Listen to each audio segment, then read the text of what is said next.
tell as a commissioner of police, tell the politician, back off. You have no knowledge of the law. You have no knowledge of law enforcement. You cannot force my officers to do the wrong thing. But that is somebody's son. That is somebody's child. That is part of a family. And I think that is the part that they are missing out. Because E and F are apt to be used oppressively. It's like because we don't see disabled people as sexual beings, which is ridiculous. You mean they don't want to listen to your version of science? They have their own science. You have your science. We need to do is teach people to think and not what to think. Today, it's too bad that everybody do what they want.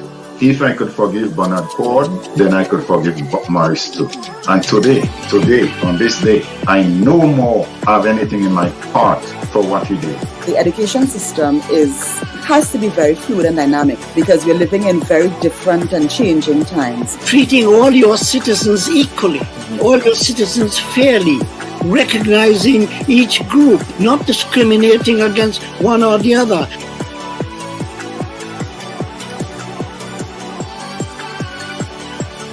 Don't go there. You are a technocrat. I mean, you can speak to whether or not it was appropriate or inappropriate for that to occur. Would you have done that as a permanent secretary? Politicians get the information from wherever source that they can. That's going to be the extent of your answer. Yeah. Don't go there. There's a lot of noise around the data protection bill that, in my respectful view, is not warranted. I was one of those making noise, and it's simply because I was concerned about that specific section 33. Don't go there. Are you going to be offering yourself up as political leader of the party? I see you've called me here for much more than diplomatic passports. I don't mind that. Don't go there. What is the relationship like between you and your leader, Dr. Mitchell, your boss, Dr. Mitchell? I'm not sure how to explain how to answer this question at this time. I prefer not to answer. Don't go there. They said that you approached the bank for the loan before the election and that it only materialized after the election. There are also conflicting reports around the quantity of monies that were received. What is the reality here? People try to extort the truth and to make all kinds of things about it. I just keep quiet. So if you notice, I was really and truly quiet about the whole matter. Well, except with not with the New Today newspaper. The New Today newspaper reported on this, so I'm not sure you were quiet on this. Go ahead, Honorable. Go ahead. Well, I'm just trying to answer your question, right? Don't go there. I think we just spoke at length about the regularization framework. So yes, we did. But let us talk, Prime Minister. Let us talk about the workers who are dismissed. The Bubb Report. We go there.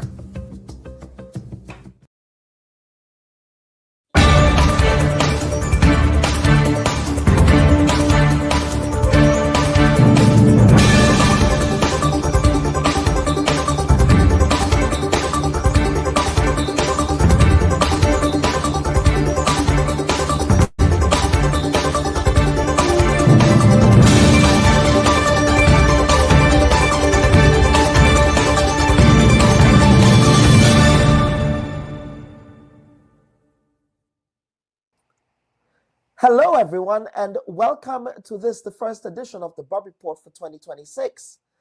Now, since our inception in 2020, we have aimed to capture the essence of each year by highlighting the stories and events that shaped society and history in the past year. Like previous years, 2025 was indeed historic. While it marked the 80th anniversary of the founding of the United Nations and the end of World War II, the optimism that those milestones symbolized did not define last year. Historians will likely remember 2025 as a year of global and domestic turbulence, driven by the accelerating AI arms race, intensifying geopolitical conflicts, and major shifts in American politics and society, as well as Caribbean politics and society. Now, this turbulence spilled into the Caribbean, straining CARICOM alliances and leaving an imperialistic imprint on domestic policies. Here on the Bubb Report, we covered it all. Now, for the next 60 minutes, our time capsule will revisit the biggest stories we brought to you last year. But first, we pay tribute to the many prominent Grenadians who transitioned in 2025.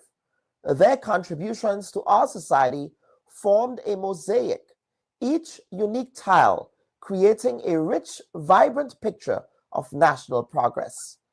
The steel pan fraternity was particularly hit hard with the loss of many panmen, including the late Michael Blaze Robertson, as well as Othniel St. Clair from the Pan Wizards and the Rainbow City All-Stars, respectively.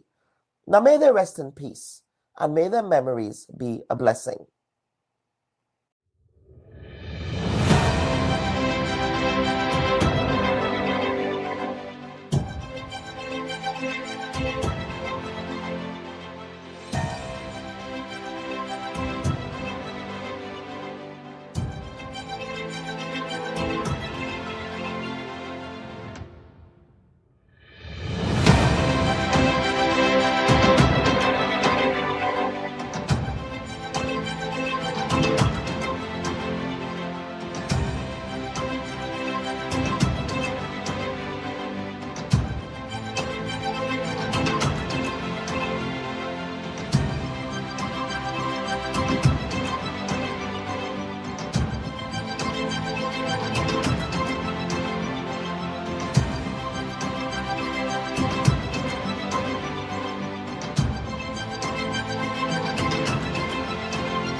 Now, in the first quarter of 2025, the proposed National Health Insurance Plan was scrapped by the administration in St. George's, citing dissatisfaction with its performance.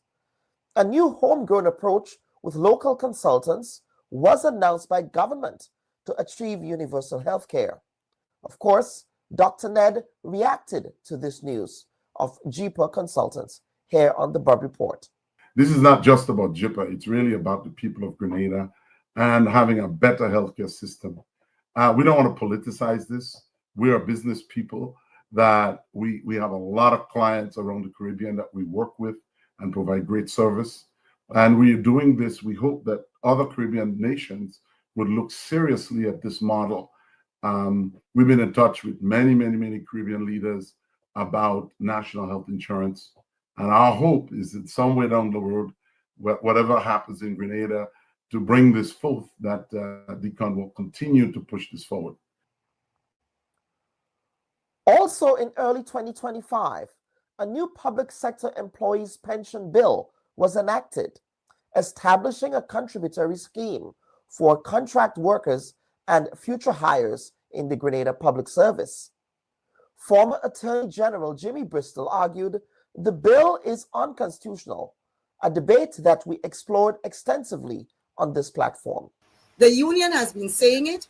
We have taken a barrage of backlash. Personally, I've been accosted in the public space in Grenada, June 29th of this year, for simply saying we must not sit by and allow a pension reform that is going to mire our society in the chaos and the confusion that it has been in for over 40 years because there was a flawed bill that violated the Constitution.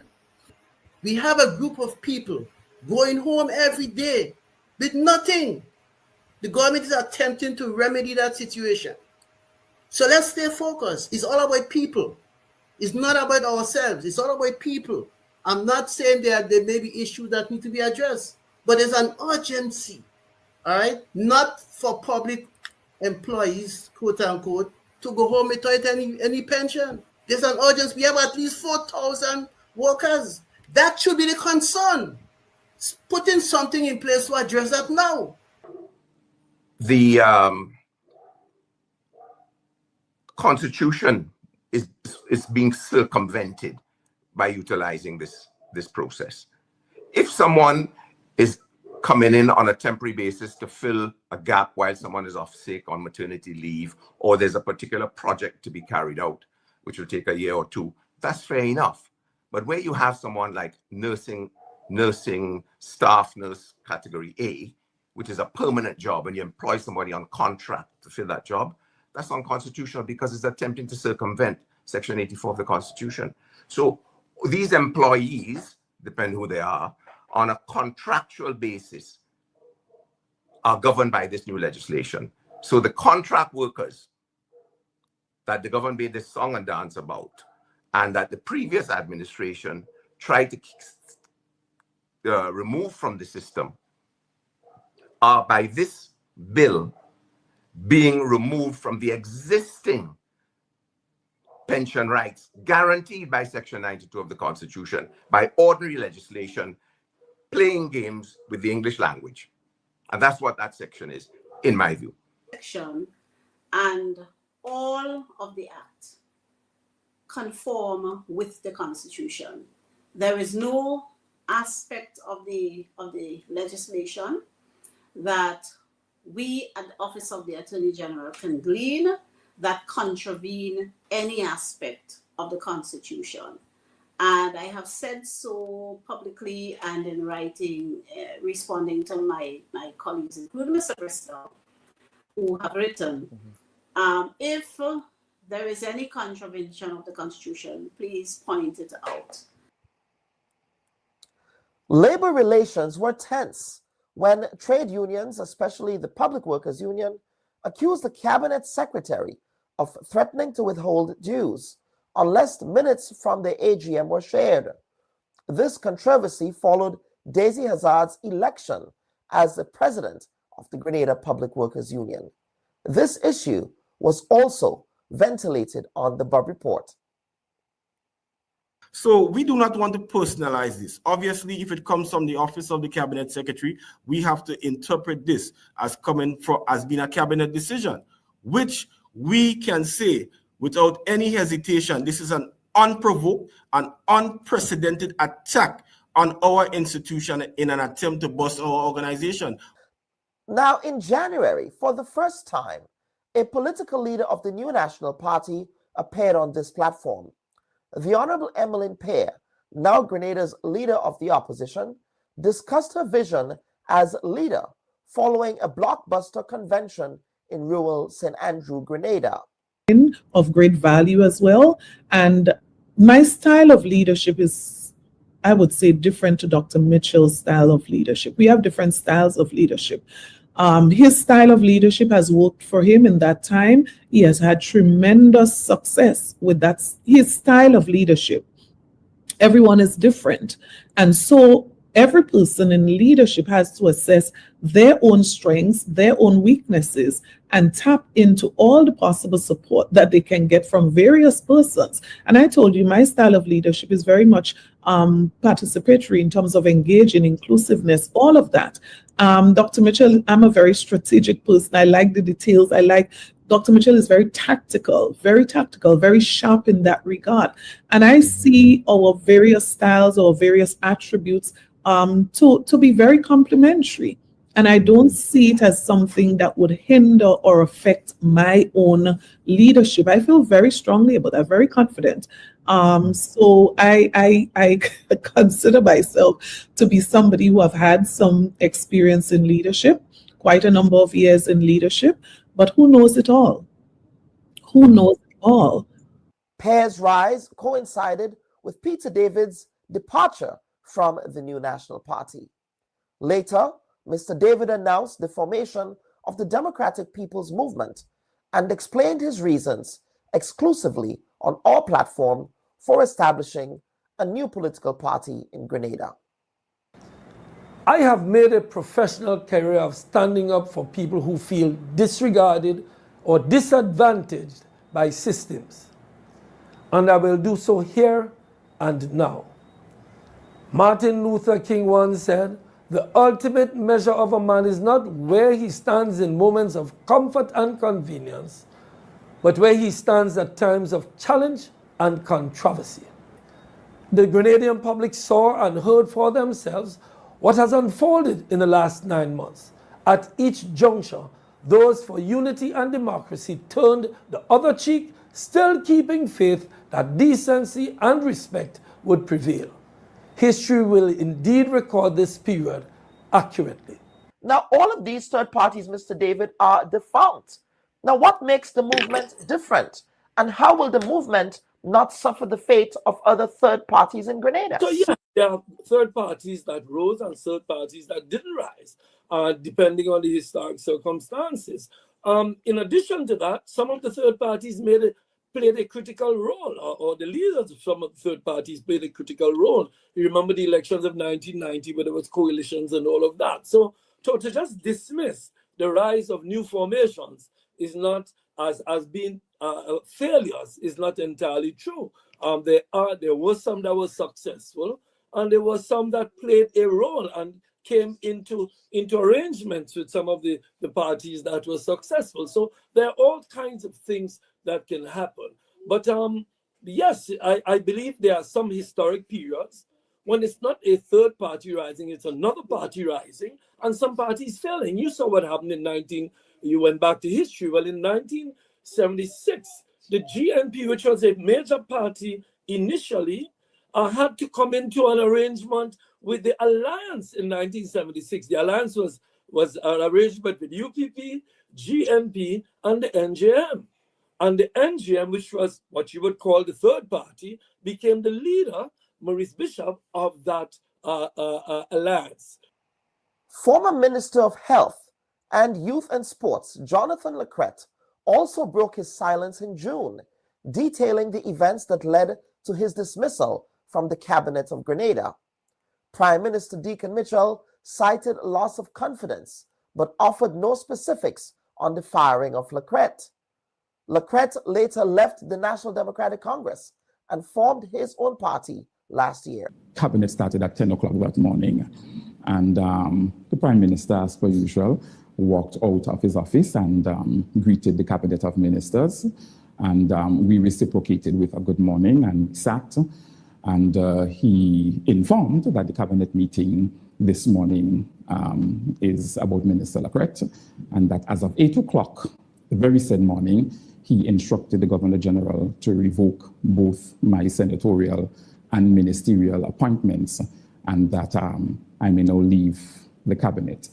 Before he began his discourse, he did mention that it was with a heavy heart that he had to make that announcement this morning before my cabinet colleagues and also members of the National Executive Council of the party that were present online. Virtually. Yes, I picked up my laptop. I placed it inside my bag while I was thanking him for the opportunity to serve in the Cabinet of Grenada and also in the Parliament of Grenada.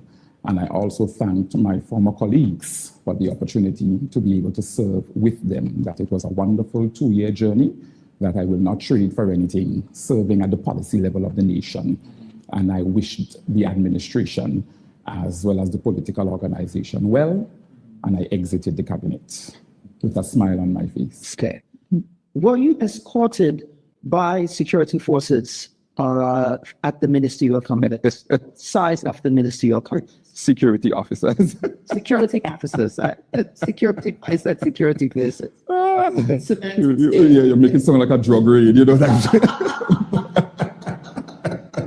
Security officers. Yes, when I exited the cabinet, in fact, before I exited the cabinet and my hand touched the doorknob of the cabinet, I remember the Honorable Prime Minister saying, Mr. Lacrette, I recognize that there is some confusion on your face as to why I did. As I was leaving. That was as I was leaving. I recognize that there is some confusion on your face as to why I did what I did this morning. If you would like an explanation, you can set an appointment with my administrative assistant, executive secretary, and that's Ms. Leslie, and we can meet after the cabinet today if you are available. I said to him, thank you very much, Prime Minister, for the accommodation. And when I exited the cabinet, I recognized that 2 officers were sitting outside of the cabinet. Actually, they were sitting on the couch. I greeted them, and while I walked out of the second door and headed towards the elevator, I recognized that the elevator went down to the first floor, and I decided I was not going to wait. So while standing in front of the elevator, they came on either side of me, one on the left, one on the right, and I motioned to them to ask them if everything is okay. And they said, oh, yes, Minister, all is well. We were just instructed to escort you. Well, yes. We were just instructed to escort you down to your office. And I said, okay, no problem. And they escorted me down to the 3rd floor. I went into my office. I was not allowed to touch anything that was government owned. I was only allowed to take that which belonged to me, which I did. I was asked to hand over the government phone immediately, and I motioned to the National Security Advisor that I have some contacts on the phone that I would like to transfer. If I'm exiting office, I would like to keep these contacts because they're important. He gave me the opportunity to do so, and took back the phone. I exited, and they escorted me down to the first floor, and Officer Cohen took me to my vehicle and ensured that I left the compound driving off. Grenada also mourns stalwarts Lyden Ramdani, Michael McIntyre, and Godfrey Ventura, who were leaders in the tourism and business and whose legacies shaped the national economy for Grenada for many decades. May they rest in peace, and may their memories be a blessing. Which is vital to the economy. And anyone who's played a significant role in building the tourism industry. It's not the only industry in Grenada, but it is perhaps the primary. And so I say boldly that anyone who's played a significant role in making that happen, of course, it's an ongoing work. But such a person must be recognized and appreciated by all of us. And so it's a great loss. Our country has lost a great mind, right? Lyden may not have had all of the academic certification, but he had a depth of mind that Bernard Cord recognized and that Bernard Cord, with all his brilliance, relied on. And everything that has been said about Lyden, his contribution to nation building, his contribution to fashioning what I would be described as the Grenadian persona, because he personified the Grenada persona. Very quiet, very collected, very calm, very measured. I mean, I can't find enough adjectives. And I'm deeply, while I'm not religious, I am emotionally very distraught because I spoke to him recently. I spoke to him last month and the month before, and we spoke about some personal matters related to his health and so on. And again, his number one concern was what is going to happen to Grenada. The death of Pope Francis on April 21st, 2025, at the age of 88, marks the end of an era for the Roman Catholic Church globally. Bishop Clyde Martin Harvey reflected on his legacy on the Bubb Report. Yes. It's a question of style. He brought a refreshing style to his own personal encounters, as well as to how he governed the church. And the images that stand out, of course, I mean, nobody knew of a pope asking people to pray for them and then bowing down for the prayer. I mean, for most people, the pope is there for you to ask him to pray for you. But his radical spiritual humility came through from his very first appearance. And that was important.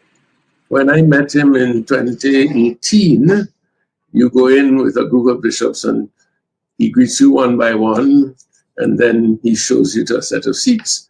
And usually it was a question of you meet him one-on-one for 5 minutes and then you go your way. He came into the room and sat down in the midst of us. Okay, gentlemen, what can we talk about? And it was a real engagement. And when he had a point that he could pick up and talk about it, he would do that. He was not afraid of answering questions.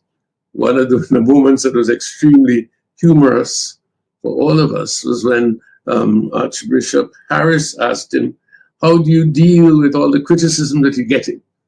Because already this was about 5 years after he was elected. He said, I don't take it on. You know, he says, I have my people who tell me what is of consequence or not, what I should take on, and I listen to that, and if I need more information, I ask for it. But it was clear that he was a man very much at peace with himself, even though he was hearing a lot of criticism and so on. The re-election of a not-so-new president in the United States for a second non-consecutive term upended Caribbean geopolitics. His America First posture revived the Monroe Doctrine, targeting Cuba's medical mission, demanding radar installations at the Maurice Bishop International Airport, canceling a Grenada government minister's U.S. visa, imposing tariff threats on Caribbean imports, as well as imposing remittance taxes on those who send money back home by way of MoneyGram, Western Union, and other money transfer services. Of course, the new White House occupant also escalated aggression into a regime change war against the Maduro government in Venezuela, justified initially by false flag drug smuggling claims. It's getting less and less. One of the, as I said, on average, about 3,300 Cuban doctors go abroad every year on this medical mission. So the issue about Grenada, the issue about the Cuban, it revolve around the international issue of human trafficking and combating human trafficking. So what I'll do, I'll just give us a simple definition of what human trafficking is. So according to the United Nations, human trafficking involves the recruitment, transportation, harboring, and or exercising control, direction, or influence over the movements of persons in order to exploit that persons, typically through sexual exploitation or forced labor. Okay, that is according to the United Nations. So the U.S. government, okay, applying that definition, the U.S. government argues that the Cuban doctors, when they go abroad, they face heavy restriction and control while they are abroad. So the Cuban medical mission fits into the narrative of what someone will deduce as human trafficking. So it is nothing new, and to characterize something like medicine, medical assistance, going to countries and help people survive, saving lives, to be even characterized even remotely as human trafficking is totally absurd. I don't care what articles Mr. Pierre can bring and justify that this is human trafficking. This is the worst example of human trafficking I've ever seen. People who are going to save lives in other countries. Cubans are patriots. They love their country. These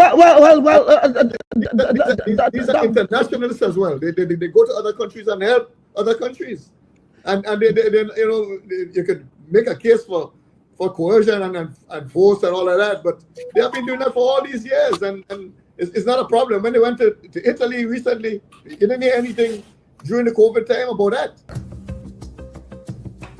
Should your loved ones pass on? Caribbean's longest-serving prime minister in history, Dr. Ralph Gonsalves, and his Unity Labour Party suffered a historic defeat in St. Vincent and the Grenadines elections, while in Trinidad and Tobago, the incumbent PNM lost to Kamala Persad-Bissessa's United National Congress.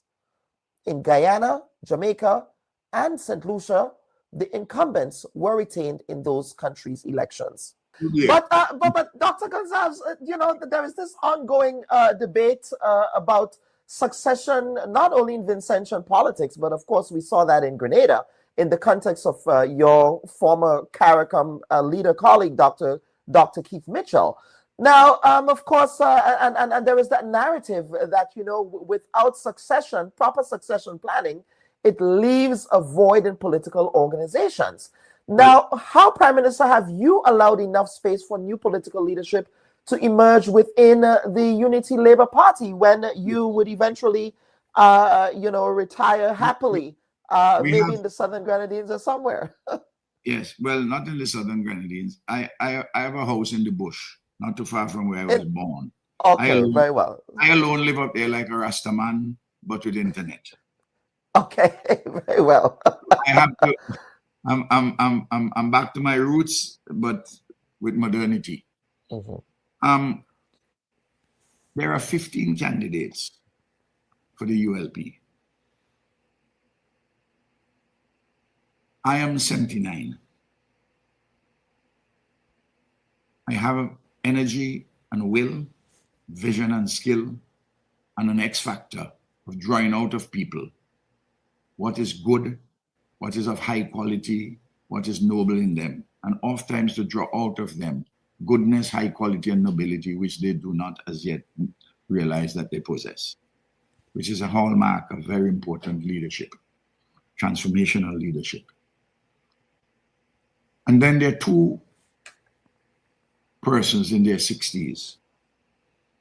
And then the other 12 candidates are between 35 years old and 53. And the oldest of that cohort is my son Camilo. So I have a young team. And we have a lot of persons in the party who can succeed me, and we will have leadership elections to succeed me at the appropriate time.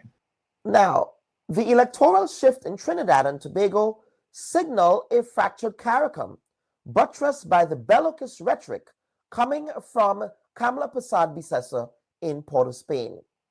These issues were ventilated on this platform as well.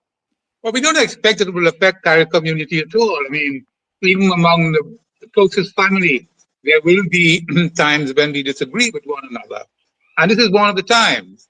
We are asking in Trinidad and Tobago, is this idea of a zone of peace more myth than reality?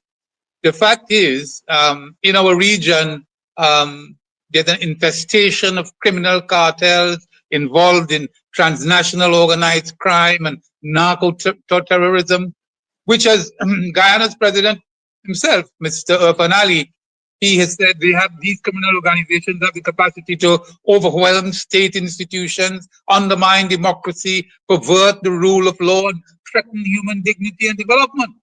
Our own Prime Minister, Mrs. Kamala Persad-Bissessar, recently told the UN General Assembly that the global drug economy destabilizes institutions, corrodes democracy, and undermines development.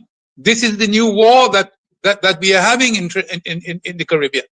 It is a war without borders, measured in murdered children, broken families, and stolen futures. And this is very important. If left unchecked, gangs could replace governments, and states may stand in name only, but collapse in substance.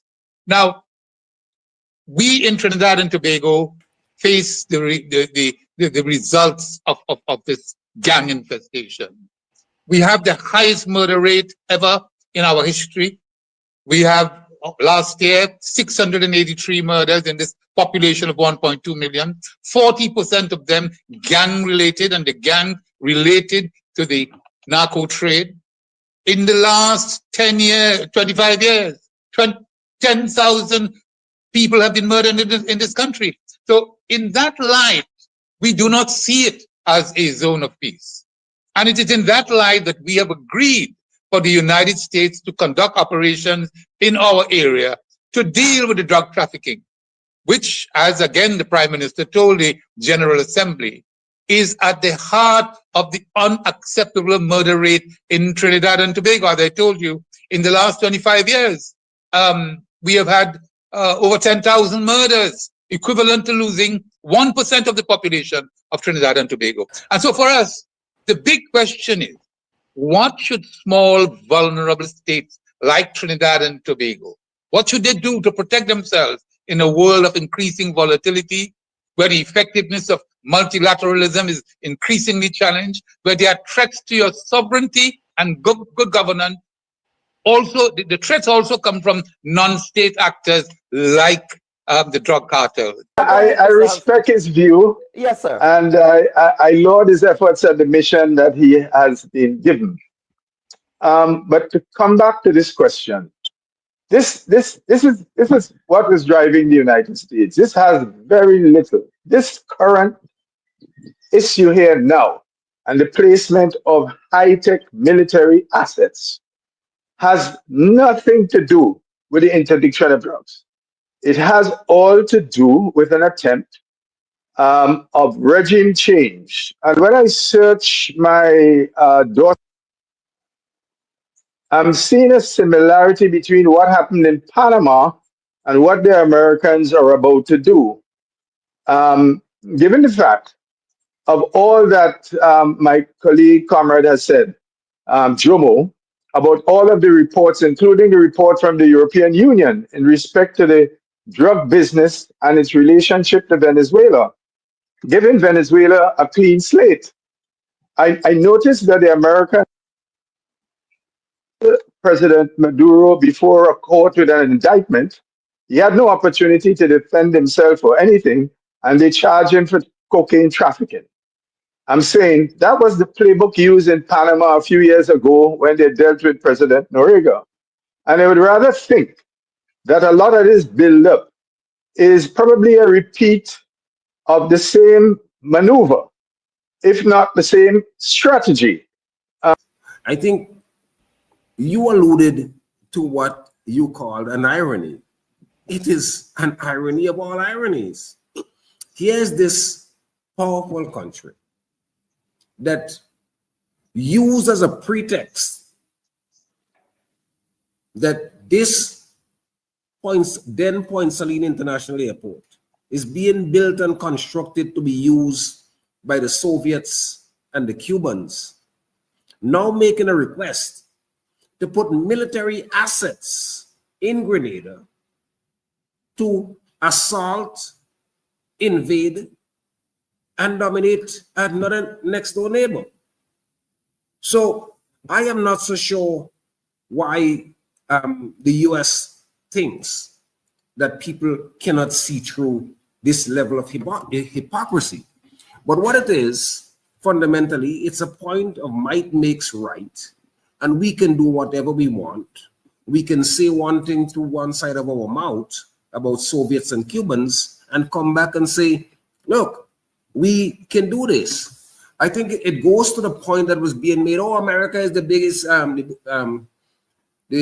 democracy in the world. America, we heard Dr. Mraz says, look, I don't care. I prefer to live in the United States more than any other country. I think all of those kind of statements are intended, as my friend Chester Humphrey said, to muddy the waters on these kind of questions. The important thing for us to understand, in my estimation, this is an inappropriate request. It's an arrogant request. It's an aggressive request. I am hoping that the Trinidadian government, the Grenadian government and leadership would adequately push back against it and not. I use this opportunity to call on the Prime Minister of Grenada.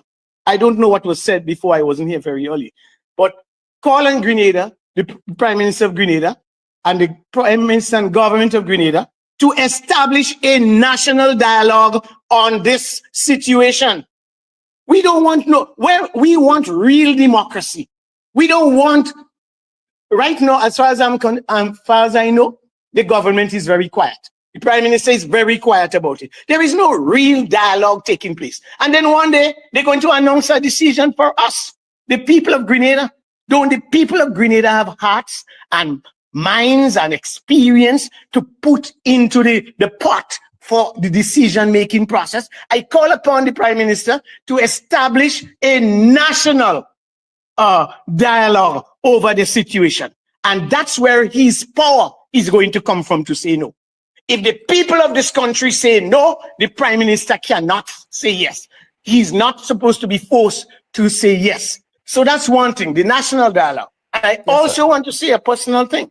I love the Prime Minister. I support him as a young man trying to. But if he says yes, I will minus my support very vehemently, and all the people I ever know to work against support for him, because you cannot sell our country for a few dollars and some kind of foolishness. I heard somebody saying earlier on the United States invaded Grenada and gave Grenada nothing. And that's true. That's true. The United States, they don't consider us. We don't exist excepting when we ought to be used or when they need to use us. Say no, and no means no. A lot of the blame must rest also with the government. If the government decides that we are not going to allow our sovereignty or independence and territorial integrity to be trampled upon, which is really what it should be. I mean, I can tell you, this request come in the revolution, you know exactly what that response was going to be. A resounding no. There was no way, no form of fashion that the Grenadian people would have supported any kind of request like that if it had come during the period of revolution, because in that period, we know the consciousness of the Grenadian people was one where you could hardly make a request like that. We were anti-imperialist, and we understood what anti-imperialism meant in that context, and we would have said no. And that is what one of the I guess intended in some respects and unintended consequences of the invasion of our country. Where now the philosophy of the invader has now become the philosophy of the country has become the philosophy of the invader. And so when we see something like this taking place and young people are not involved, we really can't blame them, because we have not done enough. First of all, in terms of really educating people about what the Grenada Revolution meant. And the following, I would urge my government, in closing, I would urge them to do two things. Dialogue with the people of Grenada, but at the end of the day, you ought to make the right decision. I would advise them to develop a professional approach with the government of the USA. I think we're too laid back. We need to go forward, and instead of going Africa and all them places, we need to confront the US and say to them, look, we need to protect our country and our people. We really don't need any base in Grenada. We really don't need to take deportees from other country.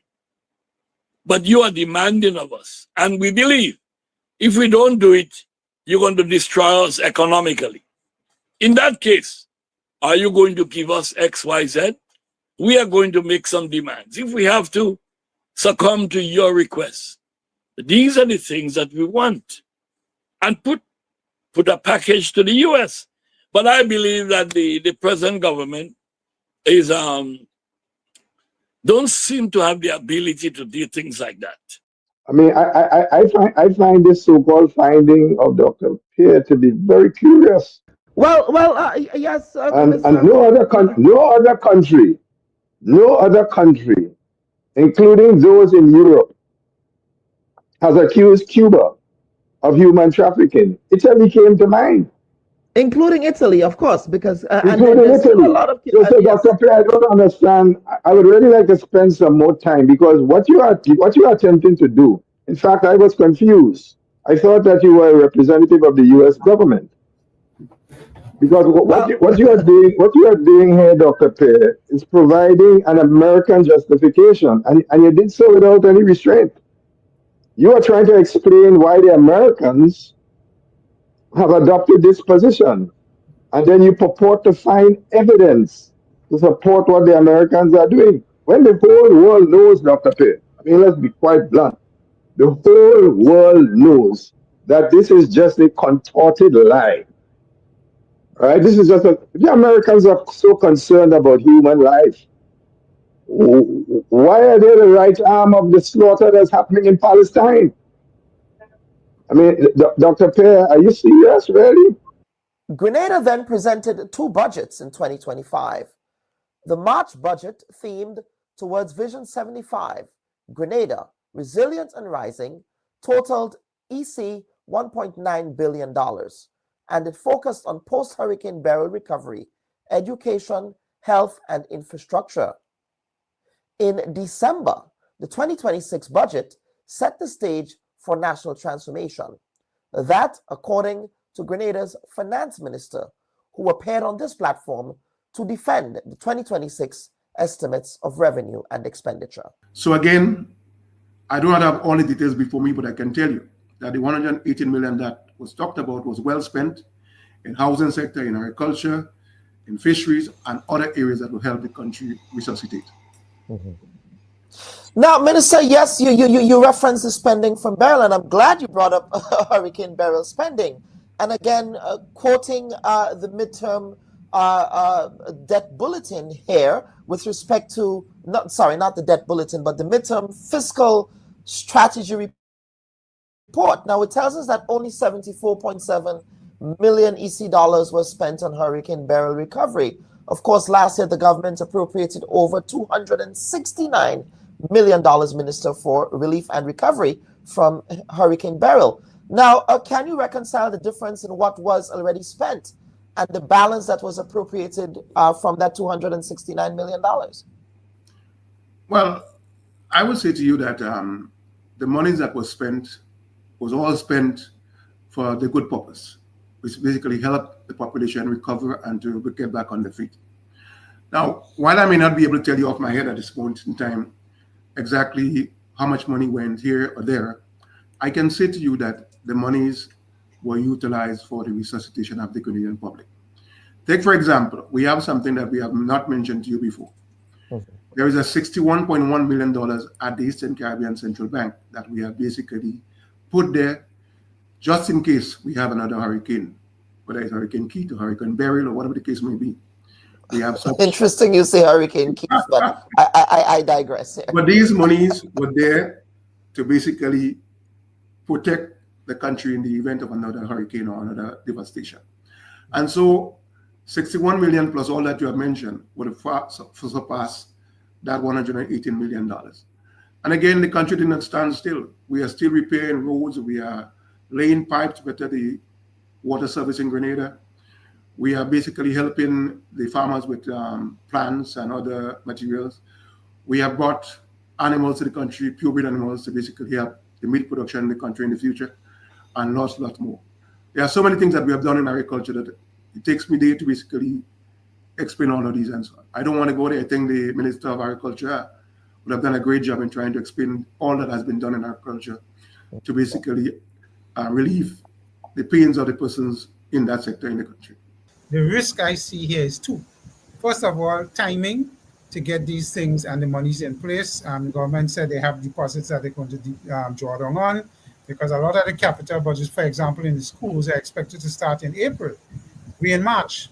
This budget is going to get 9 months to spend the capital monies that they want to spend, because they didn't spend it yet. So the other issue that comes up is capacity. Capacity from a human resource point of view and an equipment point of view in order to achieve that amount of spend on the capital side for 9 months. We have not been good in that in the past and implementing. From a private sector point of view, the risk, of course, with the timings of these monies and the spending of these monies, getting it in time to spend it, and the capacity issues, it will, of course, affect economic activity and what we do. In terms of the contingency fund, a contingency fund according to the Public Finance Management Act, and I know there have been two funds there, contingency and a rainy day fund mentioned by the government. A contingency fund, contingencies fund, based on the Constitution and the Public Finance Management Act, is a fund that you use in the case of unforeseen events. That is, Hurricane Beryl came, you didn't anticipate Hurricane Beryl, and you need to have expenditure.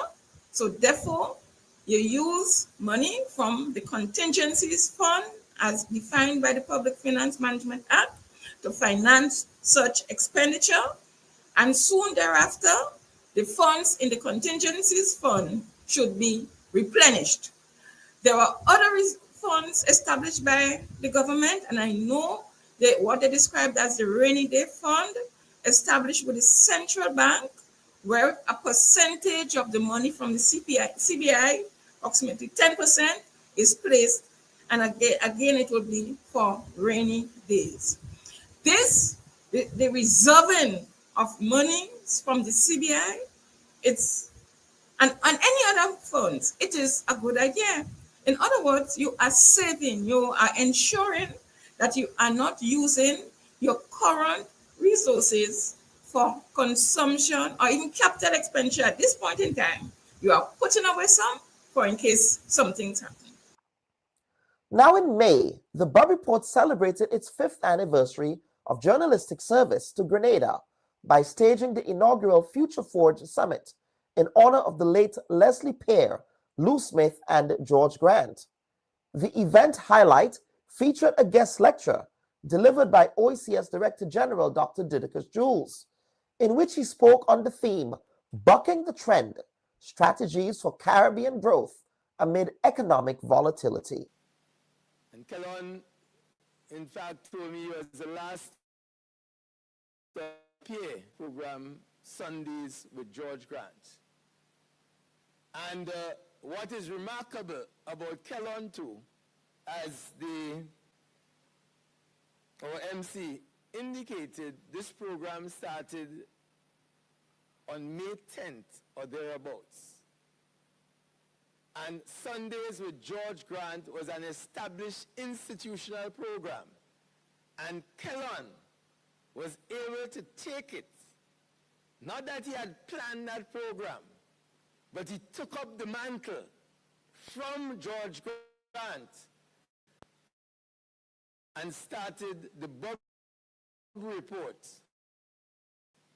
just 2 or 3 weeks after George had passed away, filling that vacuum. And I know George will be extremely proud of him. And again, I ask that we give a special round of applause. So let this summit inspire us to carry forward the legacy with integrity, curiosity, and unflinching commitment to the truth. Once again, congratulations, Dr. Bubb. Good evening, everyone. Let me first say what a deep honor it is to have been invited to deliver this inaugural memorial lecture at the Future Ford Summit, and to do so in tribute to 3 towering figures, as we've heard, Leslie Pierre, Lou Smith, and George Grant. We pause in reverence of their blessed memory. These gentlemen were not just reporters of truth. They were defenders of democracy, chroniclers of our struggle, and believers in our potential. Their legacy compels us to speak clearly, think boldly, and act with urgency. I want to thank Dr. Kellon Bubb and Torchlight Independent Media for this inspired initiative that is about connecting homeland and diaspora in a shared search for answers. In these dystopic times, to appropriate Buju, you heard I deliberately selected that section of his speech and you'll see of his song, and you'll see why later. In these dystopic times, truth like opportunity is a scarce commodity.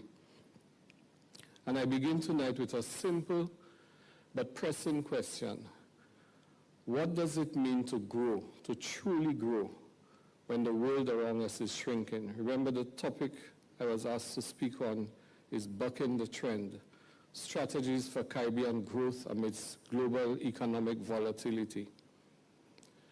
So what does it mean to grow when the world around us is shrinking? Shrinking in certainty, it is shrinking in stability, it is shrinking in cooperation, shrinking in spirit. What does it mean to grow when our elemental humanity is shrinking? Grenada also faced a U.S. ban on fishing exports under the Marine Mammal Protection Act. Parliament later in the year passed corrective legislation, but the ban remains in effect as of January 1st this year. We may miss certain deadlines, but we have to put also a strong team in place, whether it means we have to bring in some of our students in studying the subjects, whether we have to get some of our retired persons, people like, you have a few persons around, like Toby and those guys them are around. They have been used in various consultancies throughout the region. We have people that we can still use. And so by the time we get there, we also need to work with our fisher folks, and we need to meet with them. This week should not pass without meeting with our fisher folks and say, look, this is the sort of data we have to start collecting, because we know what we need to do.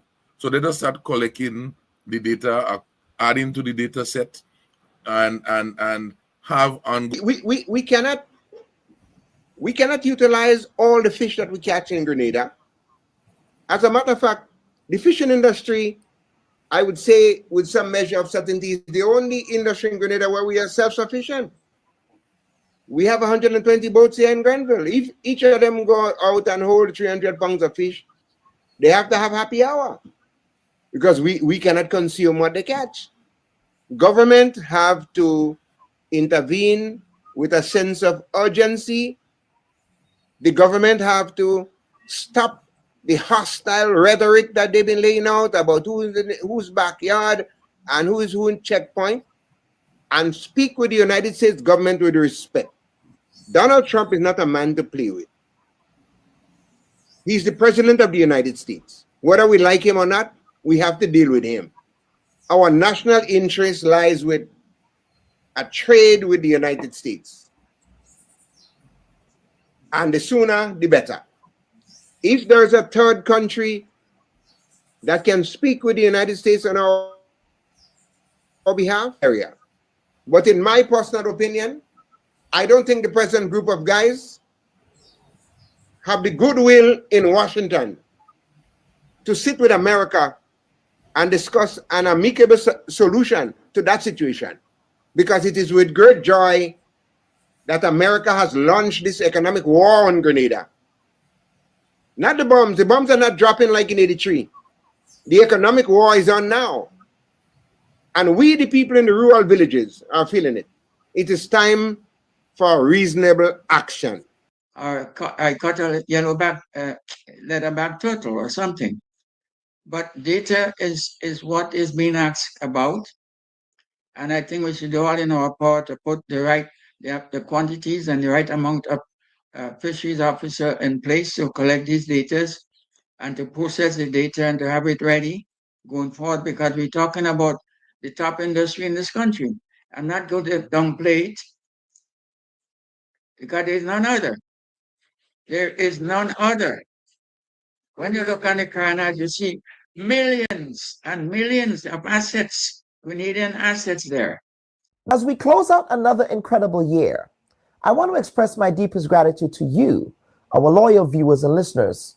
Your support and engagement has been the driving force behind everything we do. Now, this year brought meaningful conversations and thought-provoking discussions.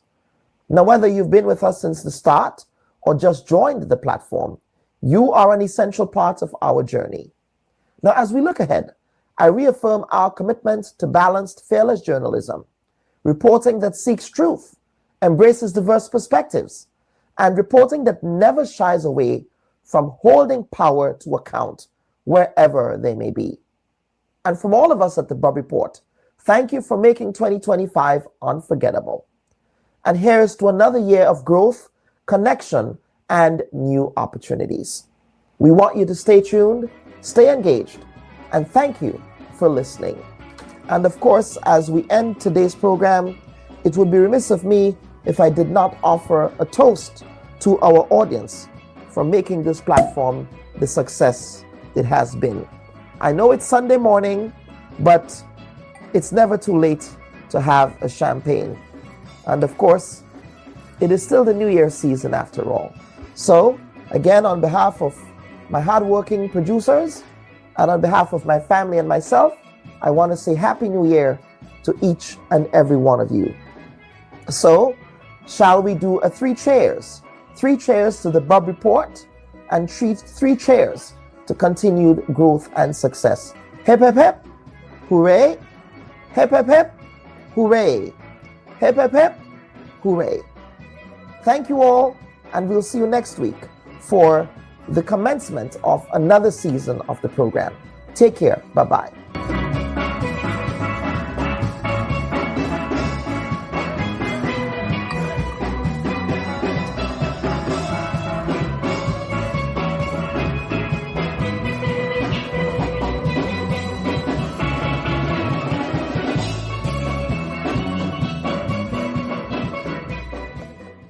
Hi everyone, the Bubb Report is committed to being fearless, balanced, and independent, bringing you the stories that matter most without compromise. Now do us a favor, remember to like this video and subscribe to our channel. Hit the bell so you never miss an update. You can also watch us on GBN TV every Wednesday at 5 p.m. Catch us on WPG10 television every Sunday at 8 p.m. Your support helps us to keep journalism free from bias and influence. And together, we can make sure every voice is heard and every fact is verified. Thanks for watching.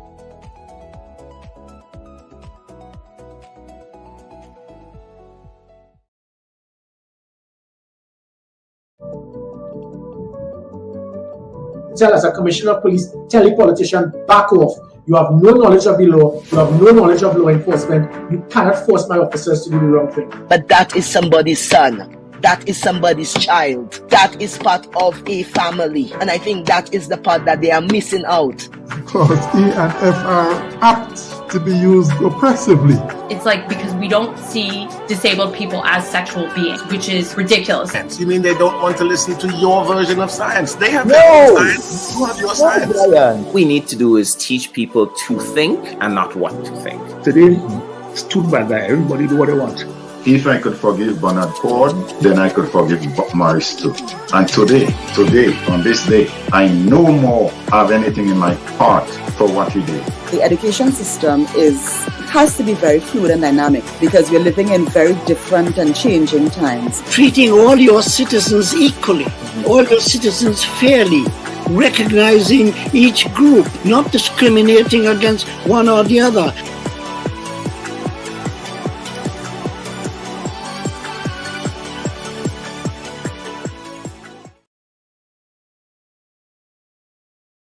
We seek the truth. Would you be handing your resignation to the Minister of Culture tomorrow, sir? No, I will not. The leader of the opposition, you have accused your government, sir, of using the Grenada Development Bank to facilitate the financing of personal loans for certain government ministers. The other side is in no position to talk about those issues, and I will leave it there. We discover new perspectives. You know his leadership style. And so many are saying, why are you coming now to talk about those issues? Now is the time to speak. You have the right to decide who will take over. And you met with Dr. Mitchell, and perhaps you might want to confirm what that meeting was about in your response. But Dr. Mitchell, like myself, are Grenadians. We ask the right questions. Why was there no report on the work done of the commission? And how is this new committee different from the commission that was initially established back in 2022? So who are these elements that are using you? I'm disappointed in my political leader. And why is that animating those political conversations now? This is a very interesting question. The Bubb Reports with Dr. Kellon Bubb. Thought-provoking, truthful, unbiased, and truly original reporting. A happy new year to everyone, and we welcome you to this week's edition of the Bubb Report. And I do want to take this opportunity again to extend a happy new year to all of you. And we want to thank you all for continuing to be watchers of this program. And of course, again, full disclosure, I had not intended to have a program today. Today was simply meant for me to spend some time with those who are nearest and dearest to me, as well as to just take a break and relax, if you will, from all of the work that comes with hosting this program every week. Putting on this program is indeed a lot of work, and sometimes having that work-life balance away from this program, but away from my day job, because I do have a day job as a professor, as an associate professor. I still have research obligations. I still have obligations outside of my teaching responsibility. Professorship is more than teaching. There are research and community service obligations that are part of that. So my week is usually extremely packed. And so I'm very grateful that I have a producer who helps me to put this program together. So sometimes when criticism comes my way, I sort of take it personally, knowing the amount of work that we put in to this program. But of course, I do want to take the opportunity, audience, and of course, to our panel of experts. Every week we seek out experts in their field to treat and speak to the issues that affect Grenada and the Caribbean. And that is a commitment that we will continue to maintain this year. And of course, given the developments that are occurring in in Grenada's part of the world, it was instructive for me as a journalist to ensure that today we needed to have a program. These events necessitated a program. And so it was important that we had this program done today. Now, before we get into it, I do, of course, want to hear from you guys. Where are you watching the program from? We see some comments here. We have one from Joanne Brathwaite Batson, who is saying, happy blessed New Year, Dr. Bubb, listeners and viewers. Cheers to all for a peaceful, productive, and prosperous 2026. We have a comment here from Maud M5595, and I really want to address this head on right now, Miss Maud or Mr. Maud or whoever you are. When are we going to get the interview done with the Prime Minister? I hope your word is your bond. I don't know what you mean by that. I did say when we did that interview with Prime Minister Deacon Mitchell that we had technical audio issues, okay? The audio was terrible and the production quality was poor. It was extremely poor. So unless you want to hear an AI sounding audio of an interview that was extremely poor, you can do that. I can actually share, if you want me to share the link with the interview, I can do that. We are not in the business of self-censorship. We are not in the business of taking dictates from anyone with respect to what we do here. Prime Minister Deacon Mitchell, Opposition Leader Emmeline Penn, no one can tell me when to air, what not to air, what not to air, what to air, what not to air.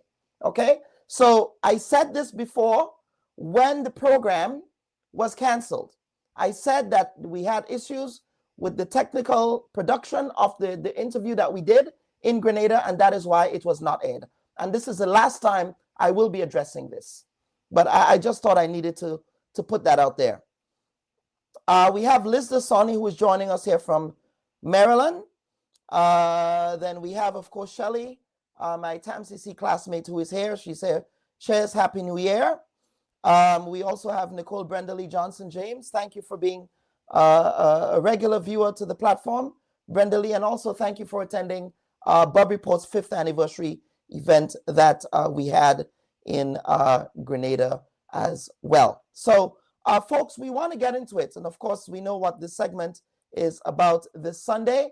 Again, for full disclosure, we found it challenging to get the full panel that we wanted to get for this segment. We wanted to get a guest from Trinidad from Trinidad and Tobago, but unfortunately that was not to be. So we are going to get into it right now. So a single sentence in 1823 declared the Americas off limits to European empires. It was called the Monroe Doctrine, shorthand for a promise and a warning. What began as a shield against old world colonizers became over decades a justification for American interventions across Latin America, often overt, sometimes covert. What occurred in Caracas in a daring early morning kidnapping and attack on a sovereign state was the latest example of American interference in their backyard. Today, we trace that arc in the context of the fall of Venezuelan socialism and the demise of the Maduro leadership in Caracas at the hands of an American leader who declared that militaristic action against Venezuela was not about drugs and narcotics, after all, or fentanyl, but it was about Venezuela's oil. He said it. He himself said it. Of course, the Monroe Doctrine spurned the Banana Wars to CIA covert actions in Guatemala, Cuba, Chile, and Nicaragua.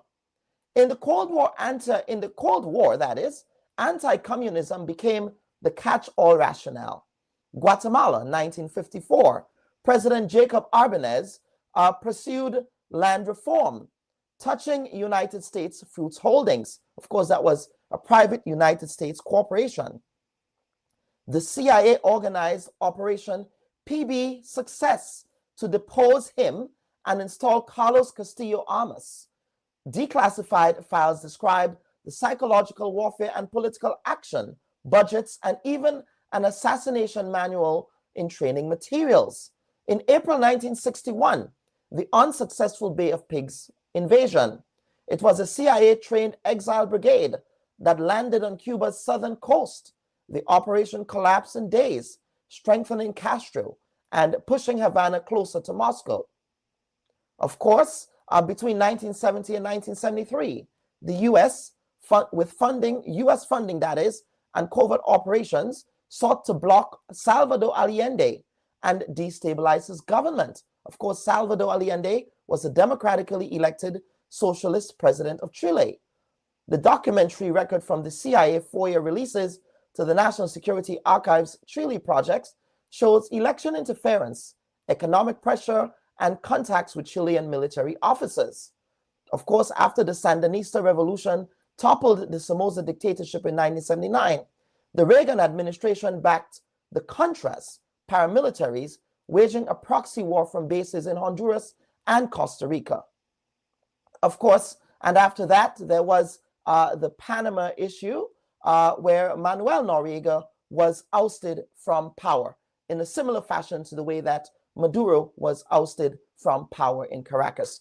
And here to make sense of all of this today is, of course, Mr. Kenny Lausing, no stranger to the Bubb Report, as well as Mr. Gerald Pereira, joining us from Guyana. We have Dr. Justin Pear, again, no stranger to the Bubb Report, and Mr. Chester Humphrey joining us from St. George's. Mr. Humphrey, we seem to be having some issues with your camera, but we will attempt to you could resolve. Hear me? We can hear you loud and clear. Yes. Yeah. So let me, yes, but we can't see you just yet, but we'll try and resolve that. But gentlemen, Happy New Year to all of you, and welcome back. How was the holidays, first of all? Let's start on a light note. How was the holidays? Kenny, how was the holidays? Good morning and Happy New Year to you and all your listeners. Thank you for inviting me. The holiday was good. You know, it could have been better, but it could have been worse. We take it in strides and we are enjoying it. Dr. Pear, you are in Canada, I believe. Did you have an opportunity to visit the Spice Isle or get some warm water somewhere? Thank you, Dr. Bubb, and fellow guests, Mr. Lansing and Pereira, and the viewing audience. Thank you very much. I experienced a very cold, Christmas, and one of my first, was my coldest Christmas in like 10 years. It was very, very cold. So I'm here in Toronto enjoying it. And as usual, I'm here to contribute as much as possible. Thank you. Mr. Pereira, we were attempting to have you on this program for a long time. So it's good that you were able to make it this morning, and we're happy to have you here. What's Christmas like in Guyana? Greetings, and it's good to see all these brothers here today. And Happy New Year to you all. Well, before I get there, you know, there was a former African leader who said every year at the beginning of the new year, we tell people Happy New Year. And then we proceed to make the rest of the year very unhappy. Yes, right. the masses of our people. But, you know, it's,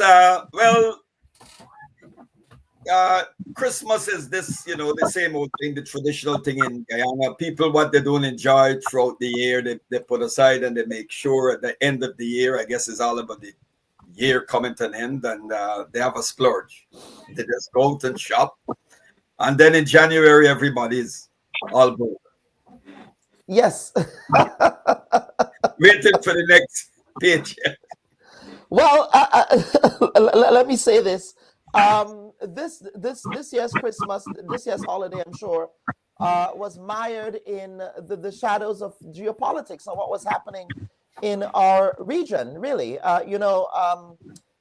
People say, especially for the younger generation, they seem to think that the Caribbean is this idyllic place, where tourists come and enjoy the beaches and we enjoy our carnivals. But it's always been in the shadows of big power players and militaristic endeavors, and we have seen this in full display in the wee hours of Saturday morning. Now, where were you, gentlemen, when you got the news of what was happening in Venezuela? I suspect most of you probably woke up very early in the morning to get that news.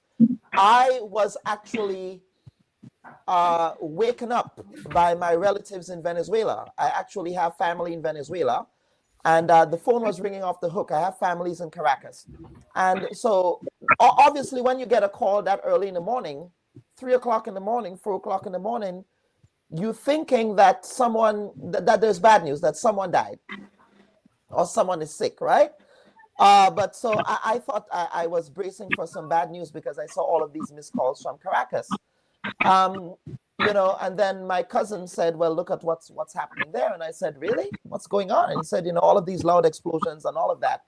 And I'm saying all of this to say, before we get into the full politics here, about the geopolitics here and the implications of what just occurred, is that these issues are not distant.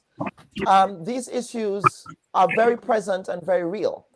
For my family in Venezuela, that is very present and very real. Full disclosure, my grandmother immigrated to Venezuela in the 1950s. She was part of that wave of migration of many Grenadians and other Windward Islanders who migrated to Venezuela at that time. My grandmother had all of her kids in Venezuela, including my mom. And my mom and her other siblings, they were all born in Venezuela. However, my mom returned to Grenada with me when I was young. And I grew up in Grenada. My mom also spent a lot of time in Grenada. So I actually speak Spanish. I've never disclosed this. I never talk about my personal life on this program. But this is very personal, very, very personal for me as well, as it is perhaps for many Venezuelans who are, some are celebrating, some are confused, some are divided. But of course, I just wanted to put that anecdote out there that these distant issues are not really distant. And in many respects, there is a significant Grenadian diaspora in Venezuela. We talk about the diaspora in the United States and North America and the UK, but there is also a significant Grenadian diaspora in Venezuela. Right? There are a lot of Grenadians who immigrated to Venezuela in the 50s and 60s. There was an economic crisis in Grenada in that era. And of course, that was when Venezuela also discovered the significant oil deposits that it discovered at the time. And many Grenadians, of course, British Petroleum were the ones who employed Grenadians at the time because they wanted English speakers. They wanted English-speaking laborers from the British colonies to work there. So I think that context is important for me to establish as well, so that we personalize this to some degree. So gentlemen, I want to get into the conversation here. So Mr. Lal Singh, I want to begin with you, sir. Let us talk about where you were, where you heard, and your initial reaction to everything that went down in Caracas. Well, I normally rise early at 5 a.m. every day. So at 5 a.m., the first thing you put on is your phone and your TV. And I saw the news. Yes. It didn't surprise me anyway, because once there is a buildup of forces in a particular region, and once there's a dialogue taking place about countries and events, the abduction or whatever you want to call it of President Maduro was coming. We all knew that will happen because it has happened before in different forms. So we expected it. Nobody knew what time it would happen. And I heard it at 5 a.m. the morning. Now, just to be very clear, it is not something that I like to support these happenings of abduction, of change of regime by military means. But sometimes I believe it's necessary when you have dictators. And it takes me back.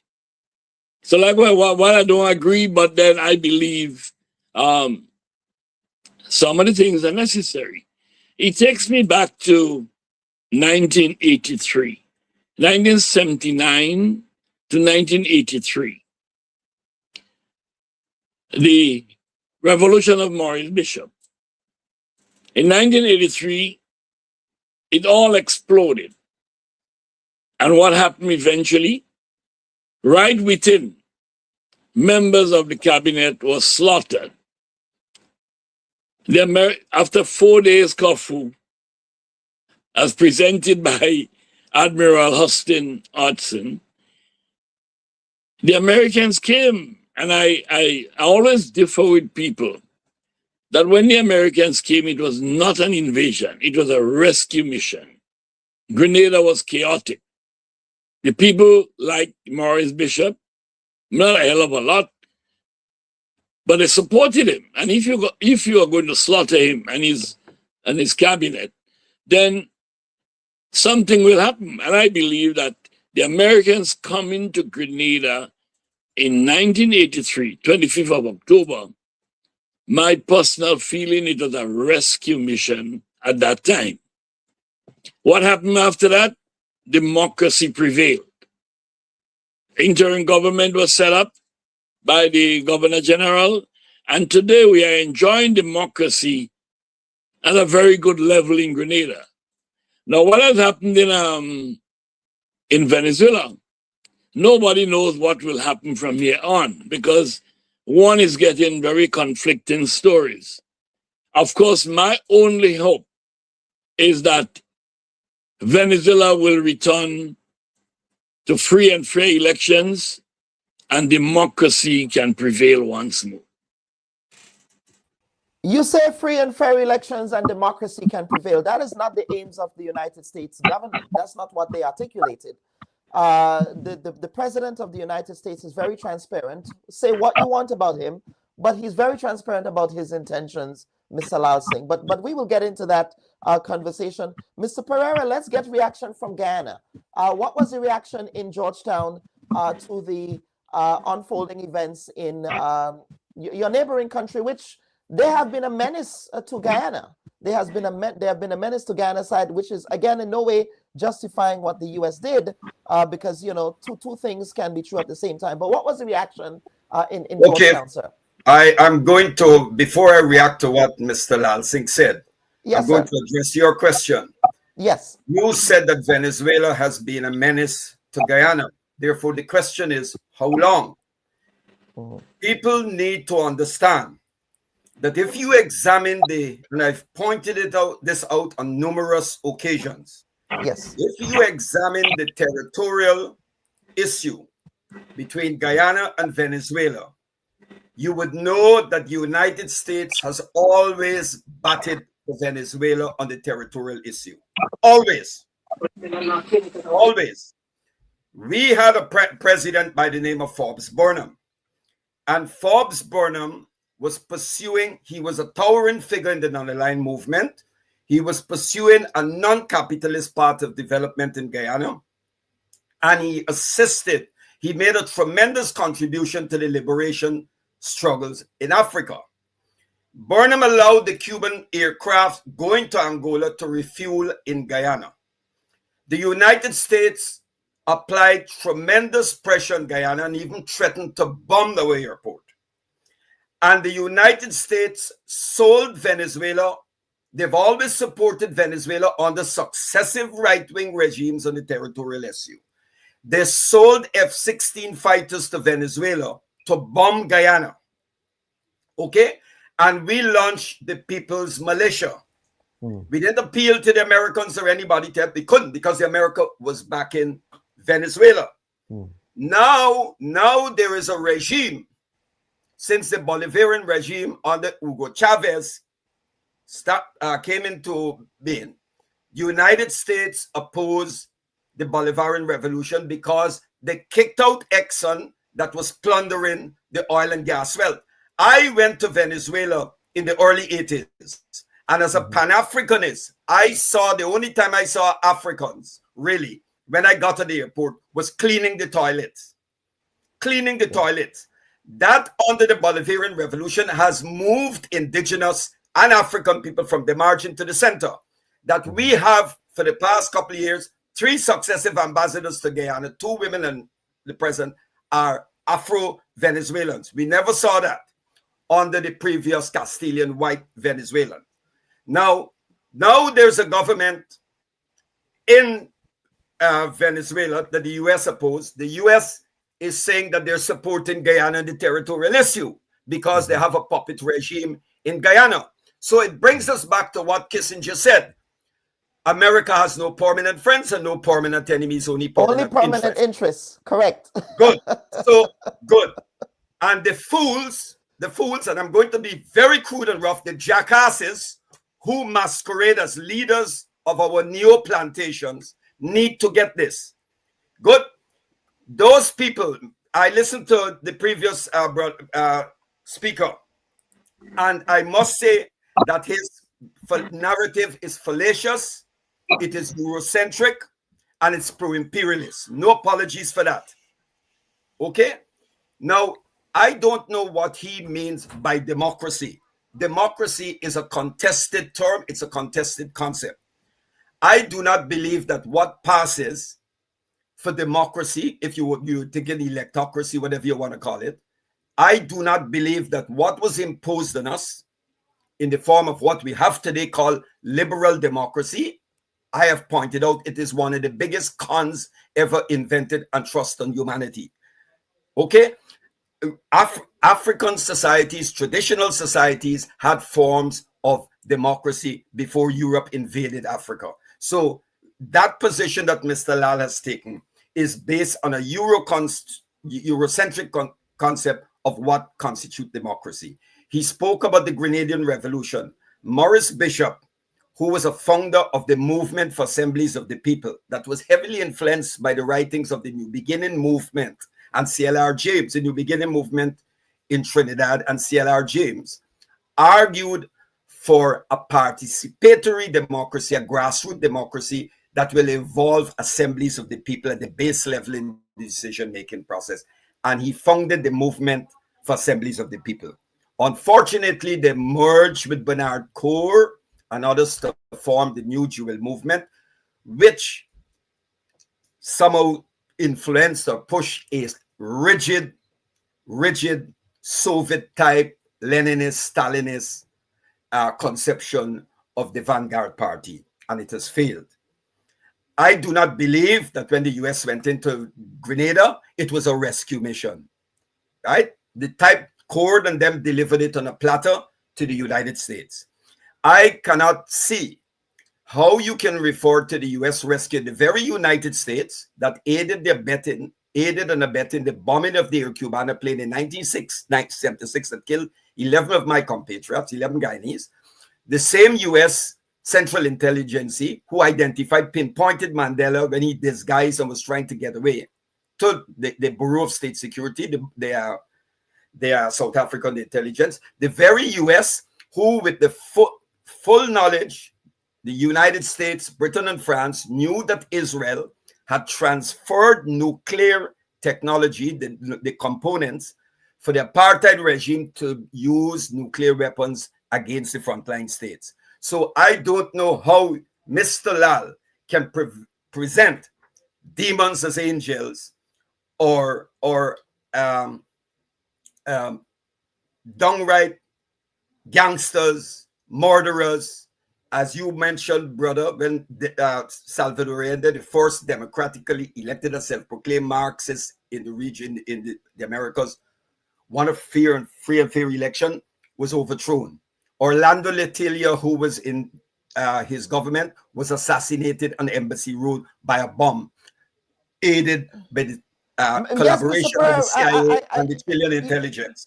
I will give Mr. Lal Singh a chance, and I do not. I want us to really get your reaction. Where were you with respect to what happened to Maduro? Were you surprised? Were you surprised? I was not surprised. I got up the morning and I checked my phone and I saw the news. Mm-hmm. And I was not surprised because on previous programs, when the question was posed to me, if Trump will invade, I said, well, it's the last thing we want to see. But Trump, being the lunatic he is and unpredictable, will do anything. So it took place. Yeah. But what we do know, and many of us suspected, is that there was an Israeli involvement in this raid. There was the Israelis collaborated with Americans in this raid because the Israelis have been peddling this colossal lie that Hezbollah, which is a movement of freedom fighter, and I make no apologies, I fully support the resistance against Zionism, that there's a connection between the Maduro regime and Hezbollah. This is what they do. This is how they set you up with their lies, and then they get you to buy their lies before they act. Yeah. So if you look at Trump, as you pointed out earlier, Trump started off about drugs and drugs and drugs. And then clearly, we all know it had nothing to do with drugs. It's about putting your hands on the resources of Venezuela. Yes. And also, by extension, by Guyana. Right? Because what is interesting, Trump said that Trump openly said that the resources in Venezuela belongs to the U.S. But he doesn't need to apply that to Guyana because he already has that in Guyana through Exxon. Of course, yes. Stick a pin. Yeah, go on. Yes, so stick a pin, Ms. Pear, because I want to bring in the other guests here.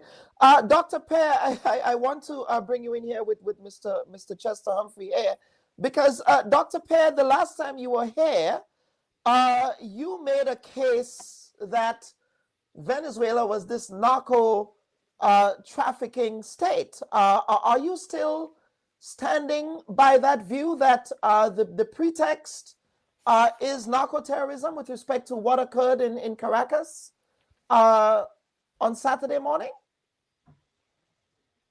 Let me just unmute your mic there. Yes. Yes. Are you hearing me? Yes, go ahead, please. Yeah. So I'm, as I said, just for the benefit of the audience, when I heard that Venezuela got their U.S. scheme and took away the Venezuelan leader, I was really not surprised. Actually, we were actually over the last week we were almost in daily contact in Venezuela. We are now conducting the story. Who is we? Who is we, and who are you in daily contact with? A group of journalists, and we have a very good contingent in Venezuela and associates, including writers, about a story where the boat vessel number one, the vessel that was bombed by the U.S. on September 2nd. So there were some circumstances around the persons who died on that vessel, the 11 persons who died. So we are now we have been conducting this, in the process of conducting this research on this investigation on those people who died. So I mean, I was in contact with persons in Venezuela. I was not surprised. I was not so surprised that of the invasion, of the arrest of Maduro. I believe that it is inevitable, because I think that for the first time in recent years, we will basically, the Caribbean will finally become a zone of peace. I think that Venezuela, as from all records, has been an aggressor, especially to Guyana, especially to Trinidad and others and other states. And as I said, for the benefit of most of the persons, Venezuela is a cocaine producing state. I mean, there are many states in Venezuela. At least 3 of the states that I know of are definitely cocaine producing organizations or provinces. And the challenge, I do not know, as I said, I mean, we don't have enough intelligence to know what the US knows. So we know that there a lot of the cocaine producing organizations in Venezuela, in Colombia, they have free access to Venezuela. There are labs, there are chemists, there are engineers, there are organizations, and there are opportunities there for them to conduct and use drugs at will. There are also, in addition, the government, I mean, complicit or not, the government provides a safe haven for cartels to operate in Venezuela. Dr. Pear, if that is the theory of the case here, yes, then why did Trump pardon a convicted drug trafficker, a convicted drug lord in the former Honduran president? This man was convicted in a U.S. court with That's true. evidence that he That's was a drug trafficker, Right. that So he was that's a true. drug lord, but That he was is pardoned true. by the United States. Right. So that is a height of hypocrisy, Right. Dr. Pei, for So them to say that, you know, well, this is all about drugs, but here we are pardoning someone who is a known drug dealer. Maduro sits on the world's largest oil deposit, the largest oil producing deposits in the world.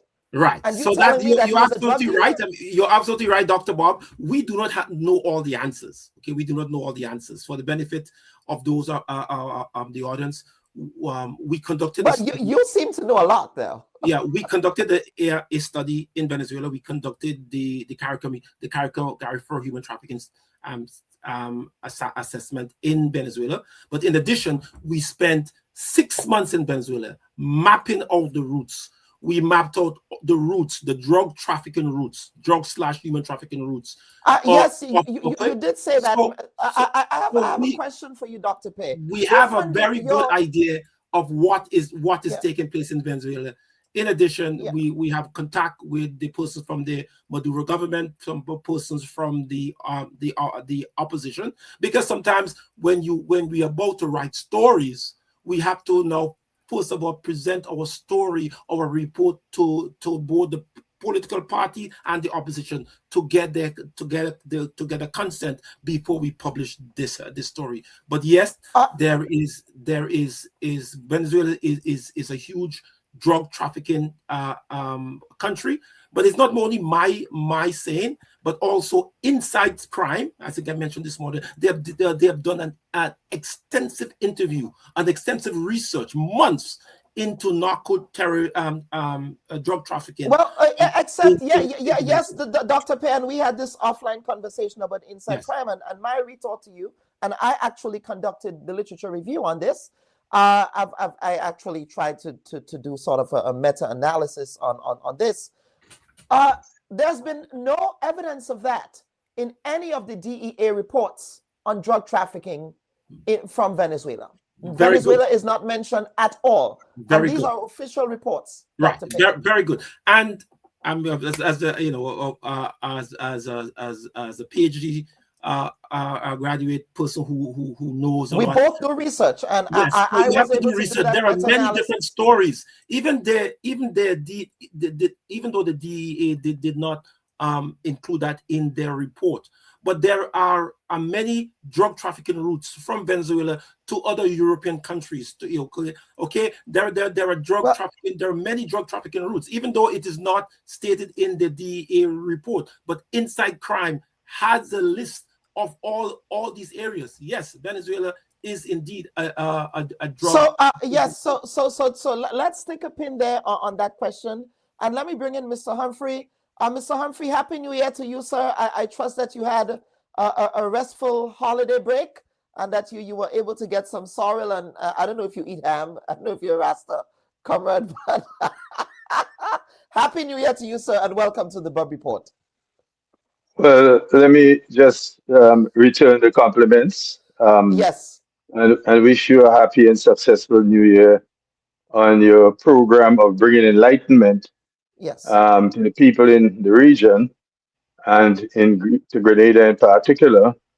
And let me just say I'm delighted to be on a program with other Caribbean colleagues. I had some initial challenges. I've overcome those now. So I'm in the program. Before you go on, initially, I want you to, because Mr. Humphrey, you called it. You predicted what was going to happen today, what happened in Venezuela. You called this on your last appearance on the program. So I was wondering. Yes, go ahead. I was wondering whether or not you have the clip.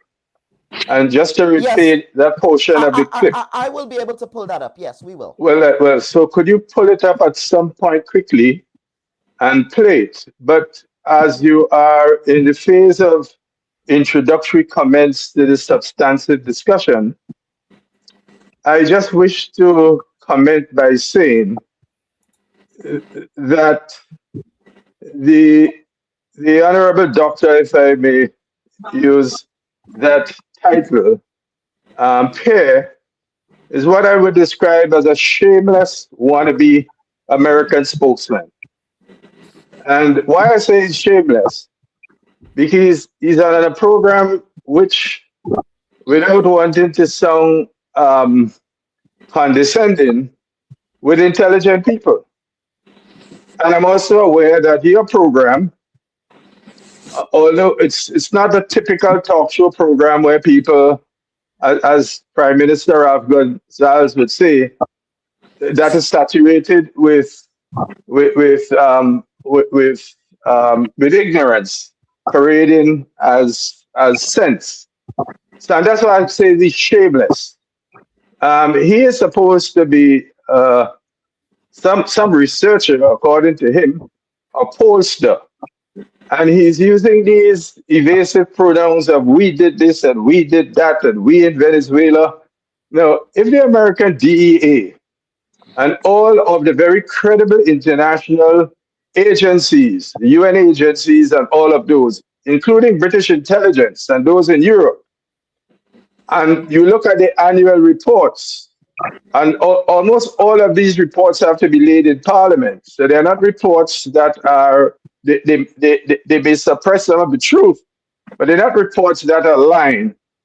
And they have not pointed out Venezuela as a substantial place from which narco trafficking is derived.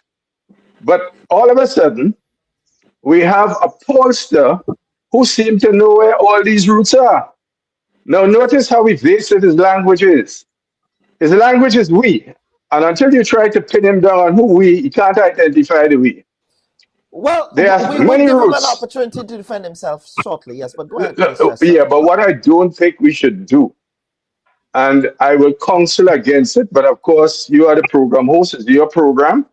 I do not think we should saturate the program with a false narrative and don't give the others of us an opportunity in terms of the length of interventions to counter this gross, vulgar disinformation by someone whose credibility many people are now holding in question, right? So, but I don't want to spend much time on that. These are just my introductory comments. I'm happy to be on a program with my good friend Kenny Lalsing. We are all patricians, as my maternal side comes from the great parish of St. Patrick, the land of the Aboriginal warriors. I don't agree with his political designations are his, but they are not scientific and now universally recognized. The engagement of America in 1983, and I'm not getting into all of those details. I mean, he may wish to call it, what do you call it? He said it's not an invasion, it's an intervention. But in political nomenclature, recognized worldwide, the Americans themselves refer to what they did in 1983 as an invasion. So, Kenny, I just thought I would address that. I don't want to debate your other concerns because that's not the essence of the program. The essence of this program is whether or not an imperial state has the right to violate the sovereignty of another country. And we know as a fact that the Americans cook up.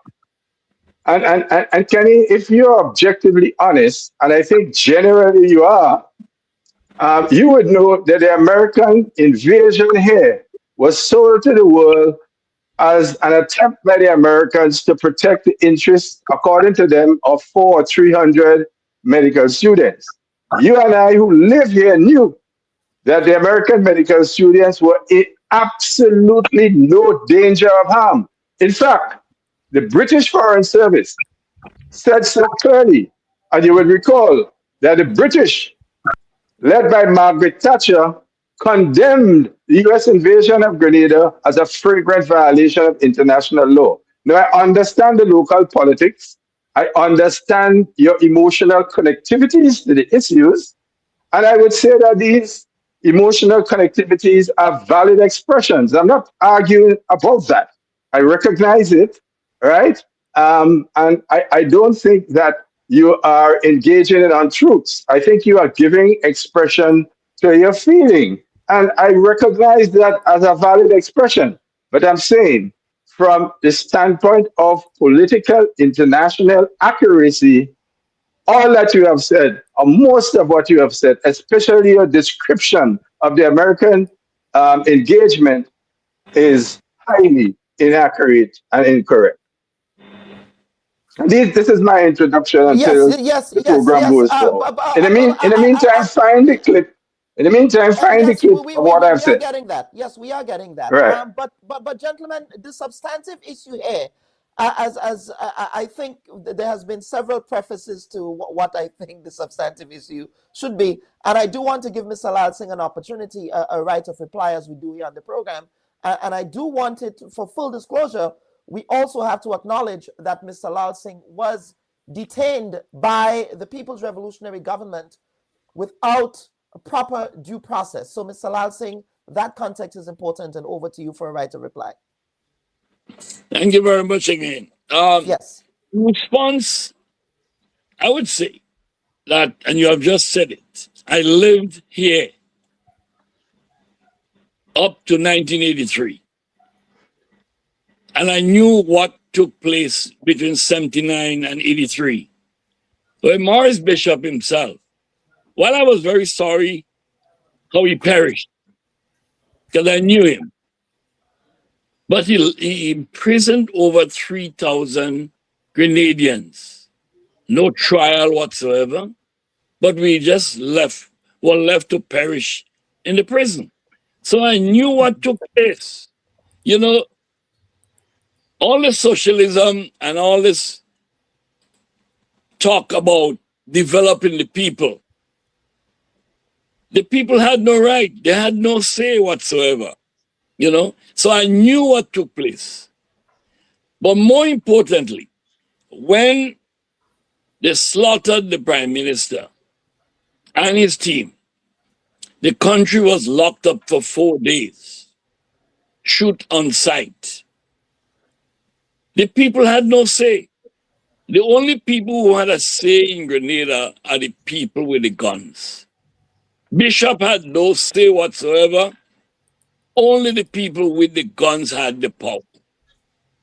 And when we saw what they did to Bishop and his team, then we didn't have any say. We had no power whatsoever.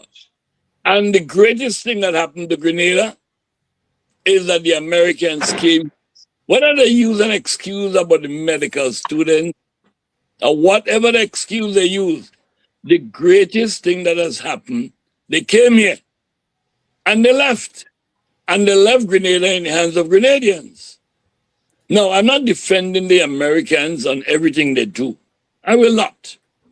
Earlier on, I said, Dr. Bubb, I don't believe in regime change militarily. I don't believe in it.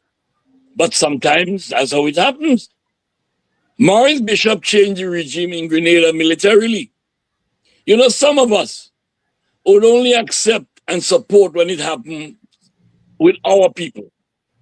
So it was good to change the regime in Grenada, change Eric Gary militarily. But if you do it against them, then it's wrong. No, we got to be better than that. We cannot be one-sided. We have to be across the board. I don't believe that what President Maduro was doing in Venezuela is correct. You know, this question was democracy. So far, democracy is the best form of government. It has its flaws. Even President Trump is abusing it. And a lot of leaders abuse the democratic right. They go overboard. But so far, it is the best system as government. And if you look at throughout the world, democratic governments are doing well. Dictators and communists and extreme socialists are not doing well economically. And I support democracy. I don't know what will happen in Venezuela. I hope and wish that the Americans would allow the people to choose their own government and govern the country so that Venezuelans will not suffer as they have been doing under President Maduro.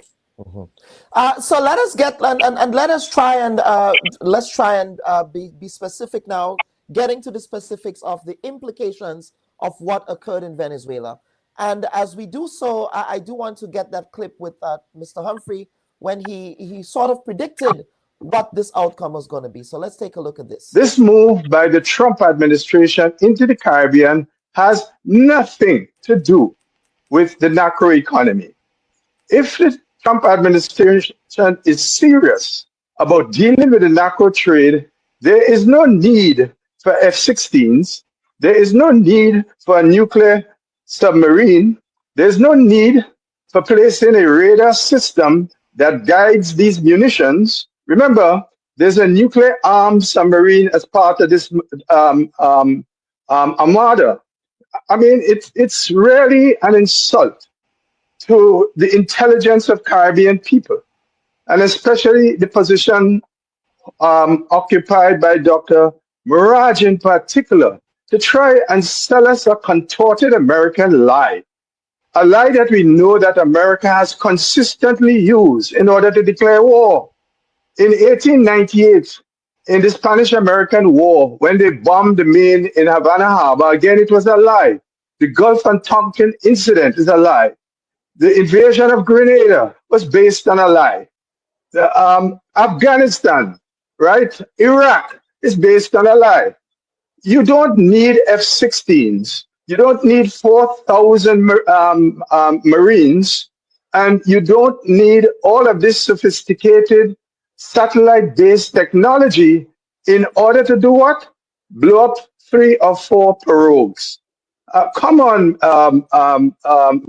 Mr. Mirage, be serious. We are engaged in a serious exercise here. I respect the view of your government and I respect your view. Right? I don't agree with it. But to try to get us into accepting and drinking a palpable, manifest distortion and lie. So that was, of course, Mr. Humphrey there, sort of predicting what was going to be what occurred in Venezuela. So I want to get back to Mr. Pereira here. Mr. Pereira, what's next? What's next for the region in all of this, given the role that Venezuela played in the region? Of course, with this Petrocaribe, in the context of Grenada, there was a housing project, the La Colombe housing project. There were several infrastructure projects that Venezuela was involved in assisting with. Many scholarships, Grenadians received many scholarships from Venezuelans, from the Venezuelan government, of course, at the time. That was the Chavez government. So there was a lot that Venezuela and the Caribbean benefited from Caracas. What's next, especially in the context of this broader Monroe Doctrine, this sort of Trumpification of the Monroe Doctrine that before I get there, there's so much I would like to address. But I think, you know, this issue of the Monroe Doctrine that you refer to in your opening. Yes. I have always said, if you carefully study the Monroe Doctrine and then you go to the Roosevelt Corollary and now what Trump is calling the Don name the Don Road, the Trump Corollary. Yes, yes. If you look carefully, I think it was sometime in 1822, the United States reluctantly recognized the newly proclaimed republics of Chile, Colombia, Mexico, and Peru. Okay? They did. The Monroe Doctrine and those who, you know, those who push the Monroe Doctrine, they have never taken the independence and sovereignty of the nations in their so-called backyard seriously. Remember that it was not until I think 1862, almost 60 years. It was almost 60 years after the Haitian Revolution that the United States gave official recognition to Haiti. Hello? Yes, no, go ahead. Yes, yes, go ahead. 80 years after. And that was done by Lincoln because the slave-holding states of the South had broke away. And Lincoln then gave the recognition. So what I'm telling you is the United States has never had respect for our sovereignty and our independence. If people don't understand and get that by now, then I don't know which world they're living in. But I agree with everything Brother Humphrey said, 100%. Mr. Lal expresses his views. His views are ahistorical, and it is driven by emotion and personal feeling. And as Brother Humphrey said, he can understand that. But it's ahistorical and unscientific. I do not, he keep talking about dictatorship and democracy. I am not a Marxist. I am not a Marxist. I'm a socialist and anti-imperialist. I make no apology for that. But you look, when the American War of Liberation, how did America achieve it? Was it an armed struggle against the British? How did monarchical absolutism under the House of Stuart, under Charles I, came to an end? Was it done through the ballot negotiating? No, it was done in the battlefield. And Charles and Cromwell and his allies put an end to royal absolutism by chopping off Charles I's head. Good. But there was a historical compromise between the rising bourgeoisie and the old class. And today we have what is called a constitutional monarchy. It's a contradiction because, and I will say this, if democracy, as Mr. Lal is talking about, is a mental construct. It doesn't exist nowhere. Marx had it right that all societies are dictatorship, but it decides on which class exercises that dictatorship. In the United States, read Michael Parenti, Democracy for the Few.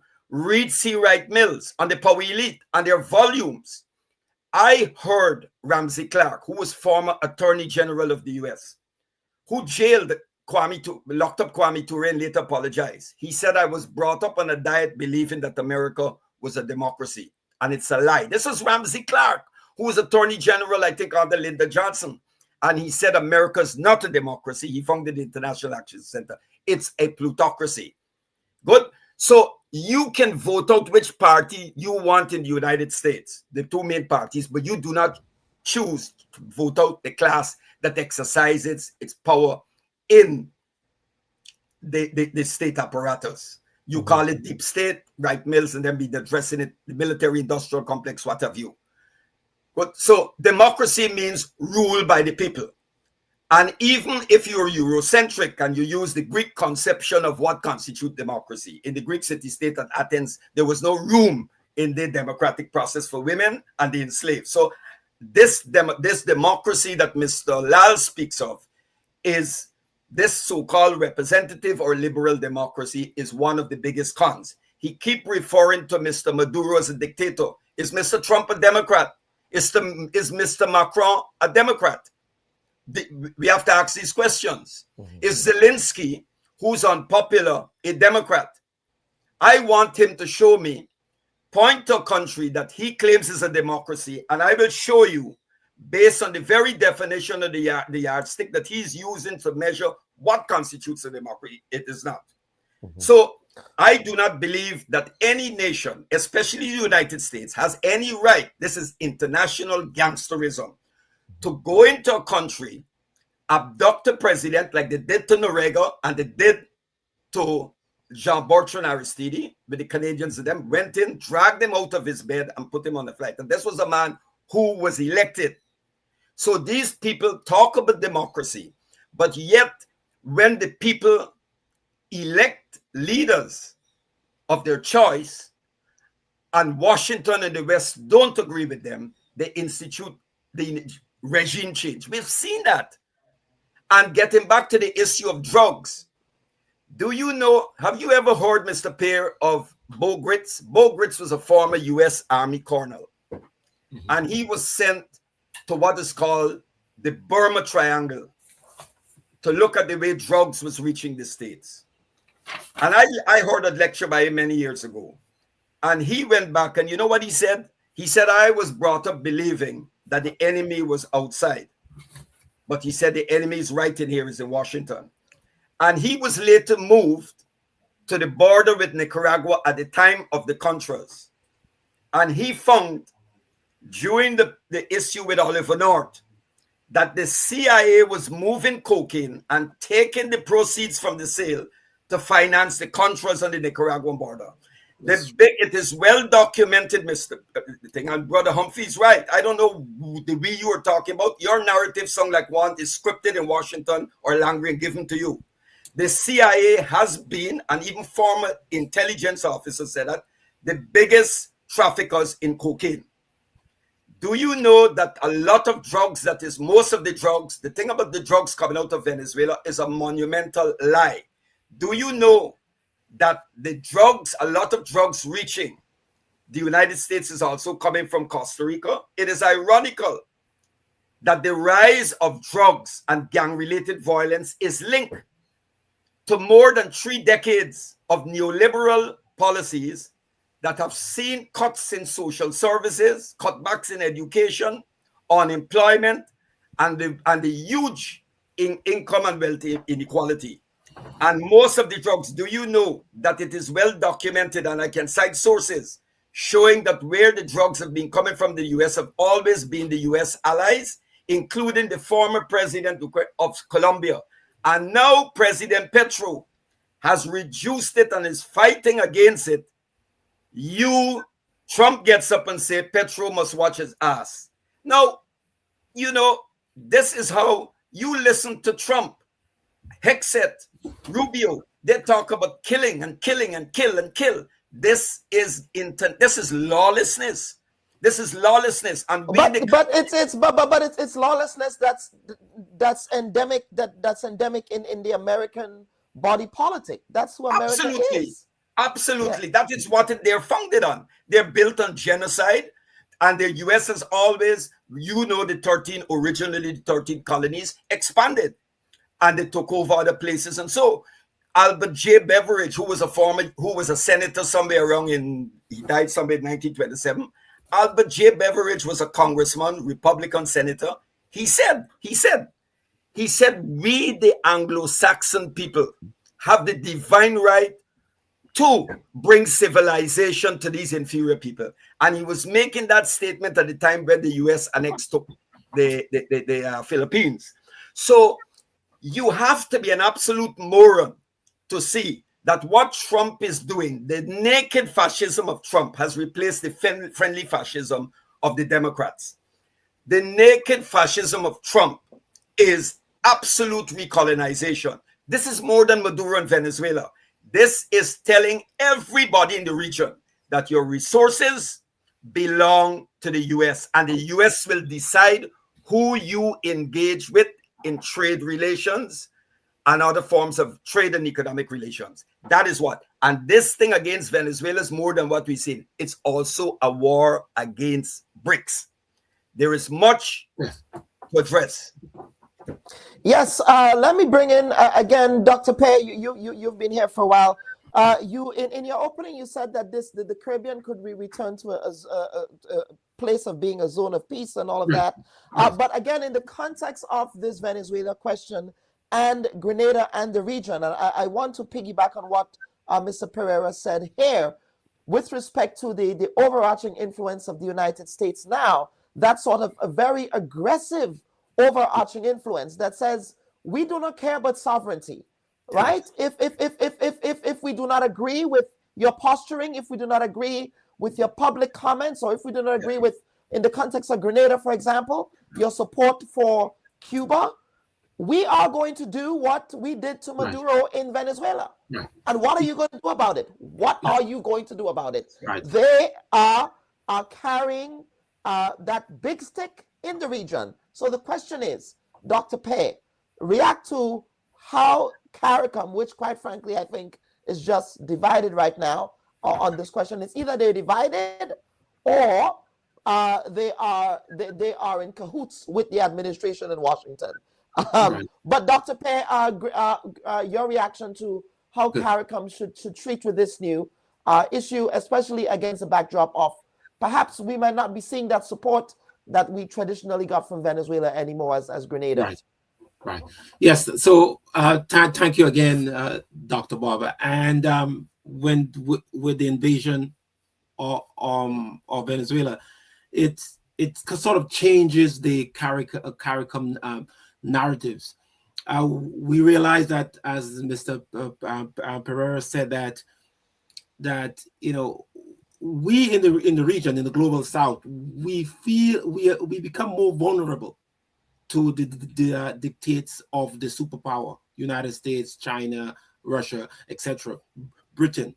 And it means that we, the decisions we make, the decisions that we all agree upon, let's say in CARICOM or the Global South, has relatively no meaning to the decisions that the superpower made. Let's say specifically for America, we in CARICOM, here is a zone of peace. We declared it as a zone of peace.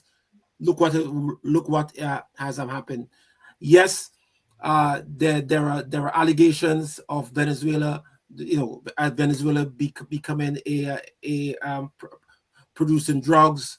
There is this narrative to oust anyone. So we in Grenada, in the Caribbean, in St. Vincent, in any country, we do not have the final say, because if the United States makes a decision, it makes a decision on its own. We would not get the support of, let's say, from the UN. There has not been in the last 30 years a decision that the United States made. The UN opposes, and nothing comes from it. British, as Mr. Pereira said, Britain, the United Kingdom, condemned the U.S. invasion. The U.S. still went ahead with it. But when we look at CARICOM, we're seeing that CARICOM, this decision makes CARICOM become more vulnerable. It seems the decision, the device we have with Trinidad and Guyana and Barbados and Jamaica in terms of how decisions are made, it makes it divided. And with the invasion of Venezuela, it will become more of a problem moving forward, because we will not be able to get consensus, general support from all of the Caribbean countries. We know, for example, that Venezuela has been an aggressor to some of the Caribbean country. Some of these other countries were opposed to Venezuela.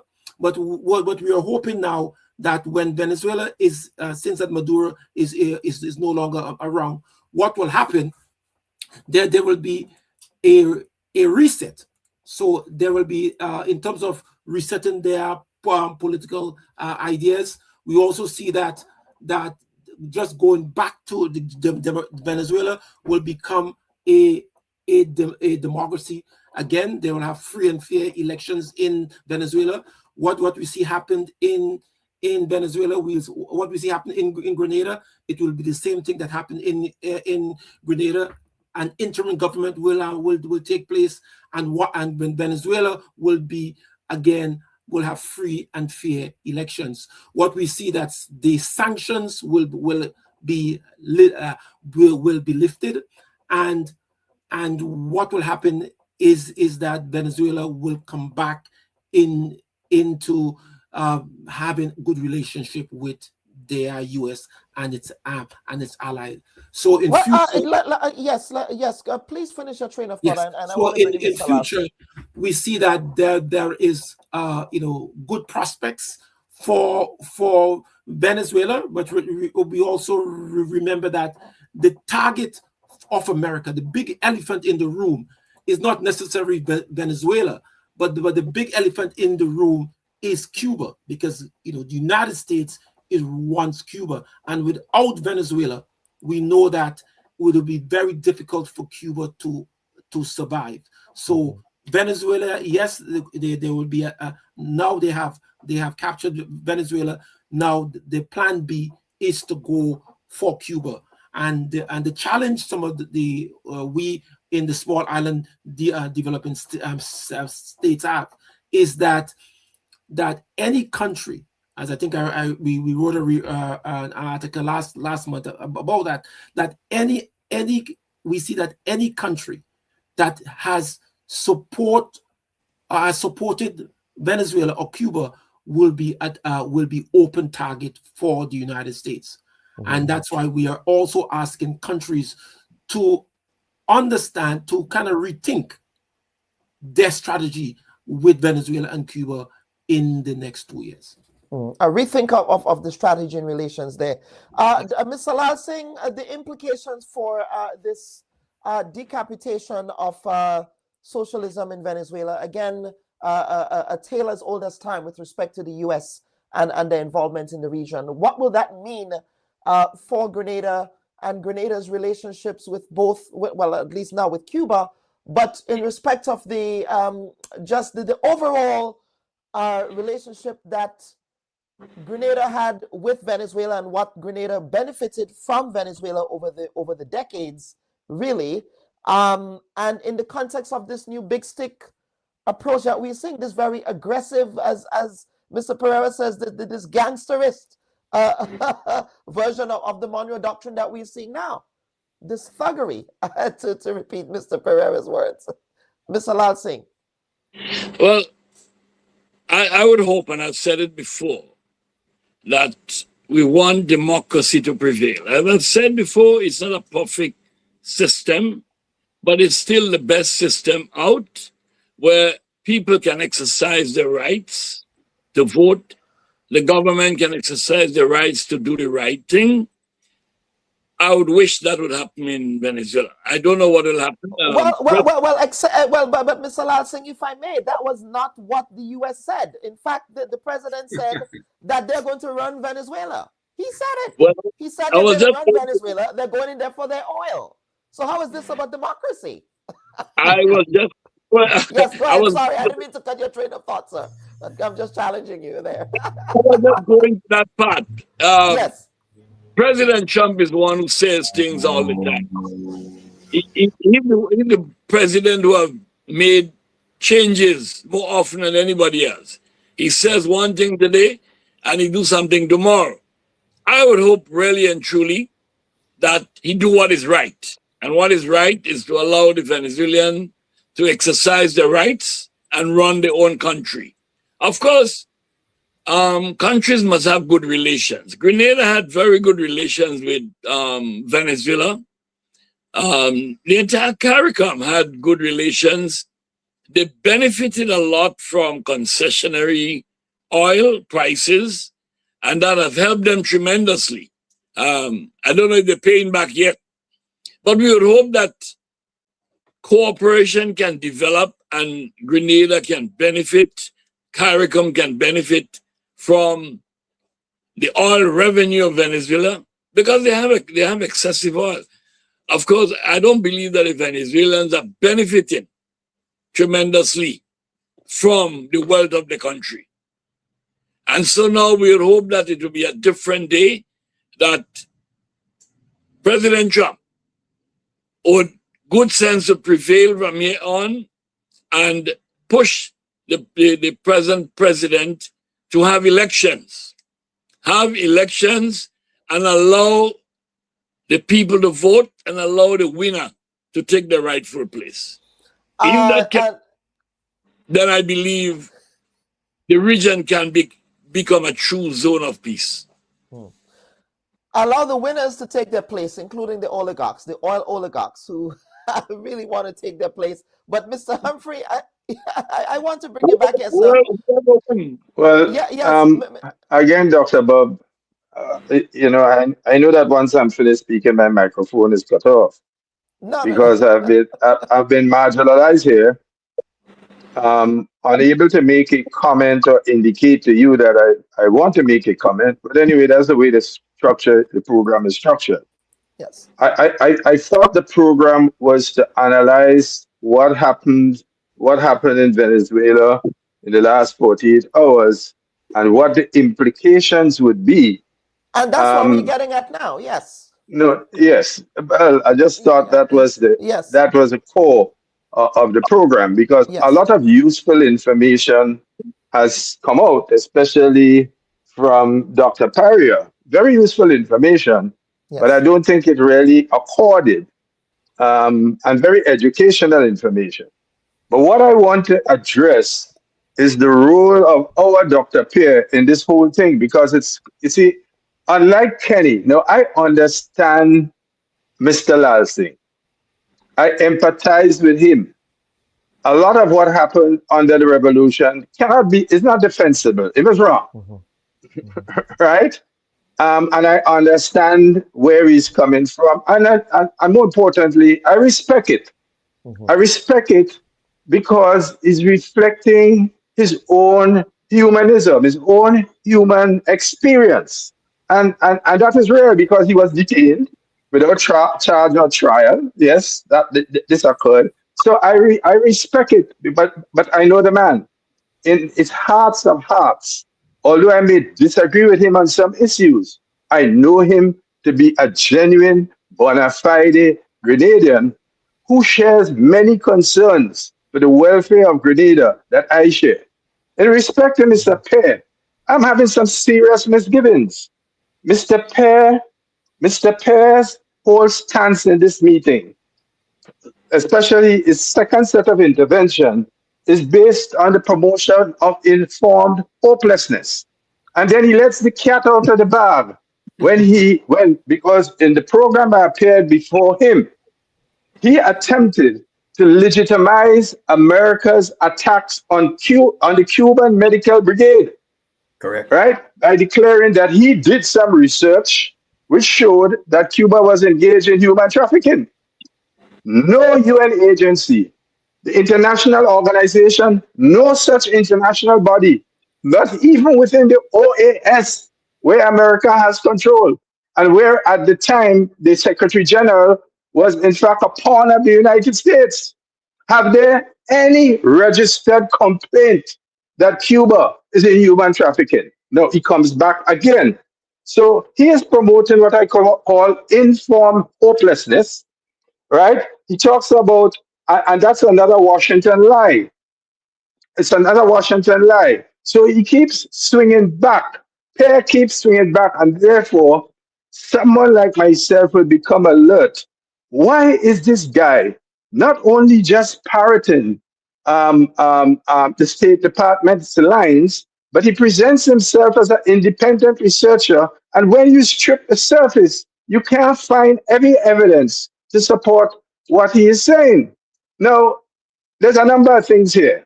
First of all, let us be clear that the Socialist Party of Venezuela is still in power.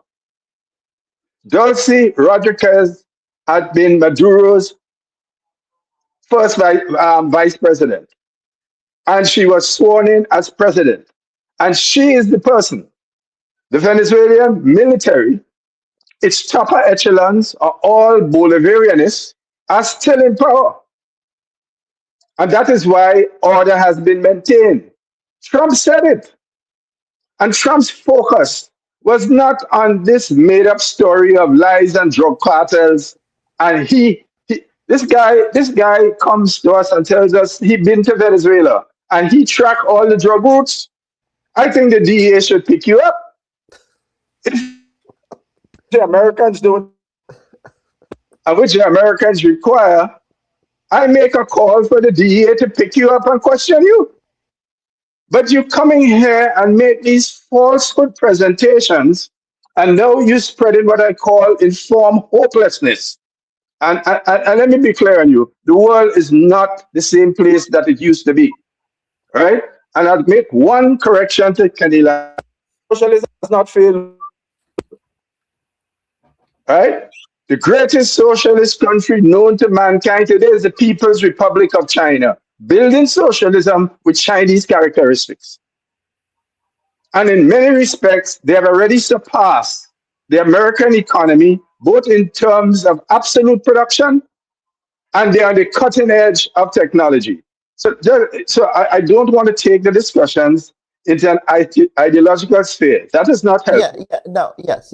Why is it the Americans having kidnapped President Maduro, and we still have to find out how this was possible without a shot? There's some insight into what is unfolding. But if you hear President Trump's prescription and you listen to the now president of Guyana, Rodriguez, you will notice there are some fundamental differences, some very fundamental differences in their positions, right? And I mean, and let me tell you something. Just as how there is no justice in America for black people, by and large, there will be no justice for Maduro. And if you go back to the track I thought you would have pulled up when I said to you that the script for Venezuela was already written in Panama, and that what the Americans have assembled with 20,000 troops is not an occupation force. The American Assembly is not an occupation force, because you cannot occupy Venezuela with 20,000 boots on the ground. And I said to you, and I repeat, that what we will see is an upgrade of the playbook used against Noriega, and absolutely so said, so done. The question is, how did this happen? Why did it happen? Why the lessons of Noriega were not learned, right? Etc. Now, let me see. Trump style. Trump is a businessman. What he brings to politics is deal making, right? And let me tell you, the release of that convict from Honduras by Trump is not independently and disconnected from what we see happening in Venezuela now. It is all part of the same planning process. So his release was a calculated, because Trump said he was in talks with Maduro. Maduro said that he spoke with Trump. We don't know what those talks were, but we could suspect. And Trump went on to say, we gave him an opportunity. Now, if this is a drug man that you think, what opportunity? Trump said, we gave you, and Rubio said so, we gave you an opportunity to go and live a happier life. And you turned it down. And that's when the extraction thing took place. America cannot send boots on the ground in Venezuela in any massive way. And that's not the intention. So the intention is having kidnapped Maduro, to use him as how kidnappers would use you for ransom. And the ransom is, and Pierre, put that in your pipe and smoke it, because I believe I've exposed you sufficiently. The ransom that the Americans are demanding, and Kenny, I hear you, but the Americans have no interest in democracy. What Americans have is a setting up of a governance structure through which the resources of your country can be facilitated out to the rich ruling class in the United States and other parts of the world. So Trump has no interest in whether democracy happened or occur and how it happened. And the danger with accepting Trump's conduct as normal is that, I mean, even Trump himself said that his elections were stolen, that he should have been the president. Does that give China the right to go into the United States and extricate Biden? No, what kind of world? So we are losing sight of the fundamental principles and mixing it up in a lot of programmed ideological issues, which emotively brings out a response. If the minute you say the word socialism, you get a fellow like Kenny Lal Singh emotionally upset, because he has had his life experience with that, right? And as a businessman, he sees opportunities, and the law allows him. He makes his profit. He's a very successful Grenadian businessman, very, very successful Grenadian businessman. I tell you, someone who I respect, but not someone who I always agree with. So I'm saying to you, what exists now in Venezuela, that the only thing that's absent there is Maduro. And Maduro is being held hostage because the Macondo woman who, again, we have to question this whole system of peace prize and what it is meant to do. And we have to see that all in the context of what has happened to the Palestinians and how the Europeans, what is happening in Europe, that the NATO war that's being fought now in Ukraine and why that is happening and why the Europeans have this kind of knee-jerk deep hatred against Russia, simply because Russia successfully resisted its balkanization and therefore denied Europe of a second round of resources that would allow them to retain the influence and control in the world. The world is shifting to a place where white Europe and the international system is set up in order to maintain its place of dominance coming out of slavery. It's being threatened. And it's being threatened not by another group of white people. It's being threatened by a non-white Mongoloid group whose philosophy, discipline, and organization is built on principal Marxist lines. So let's be clear on that.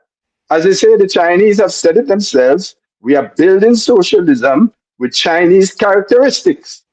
There's and to refer to them as a dictatorship, when there is more actual democracy for Chinese citizens in China than there is democracy in the United States. In the great United States, China has moved more people out of poverty than the entire United States has ever done.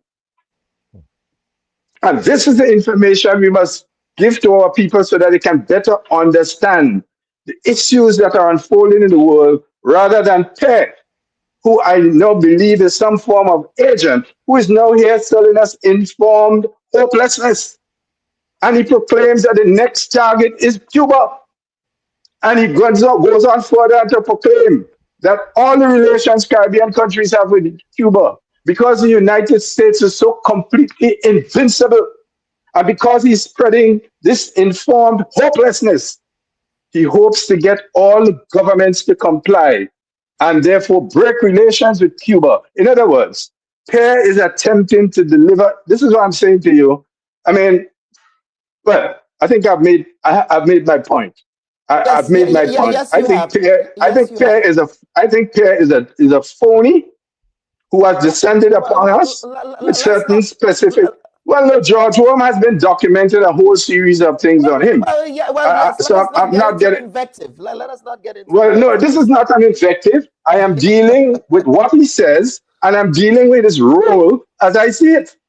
Okay. And I think I have a moral responsibility to do so. No, people may not accept what I say. People may reject what I say.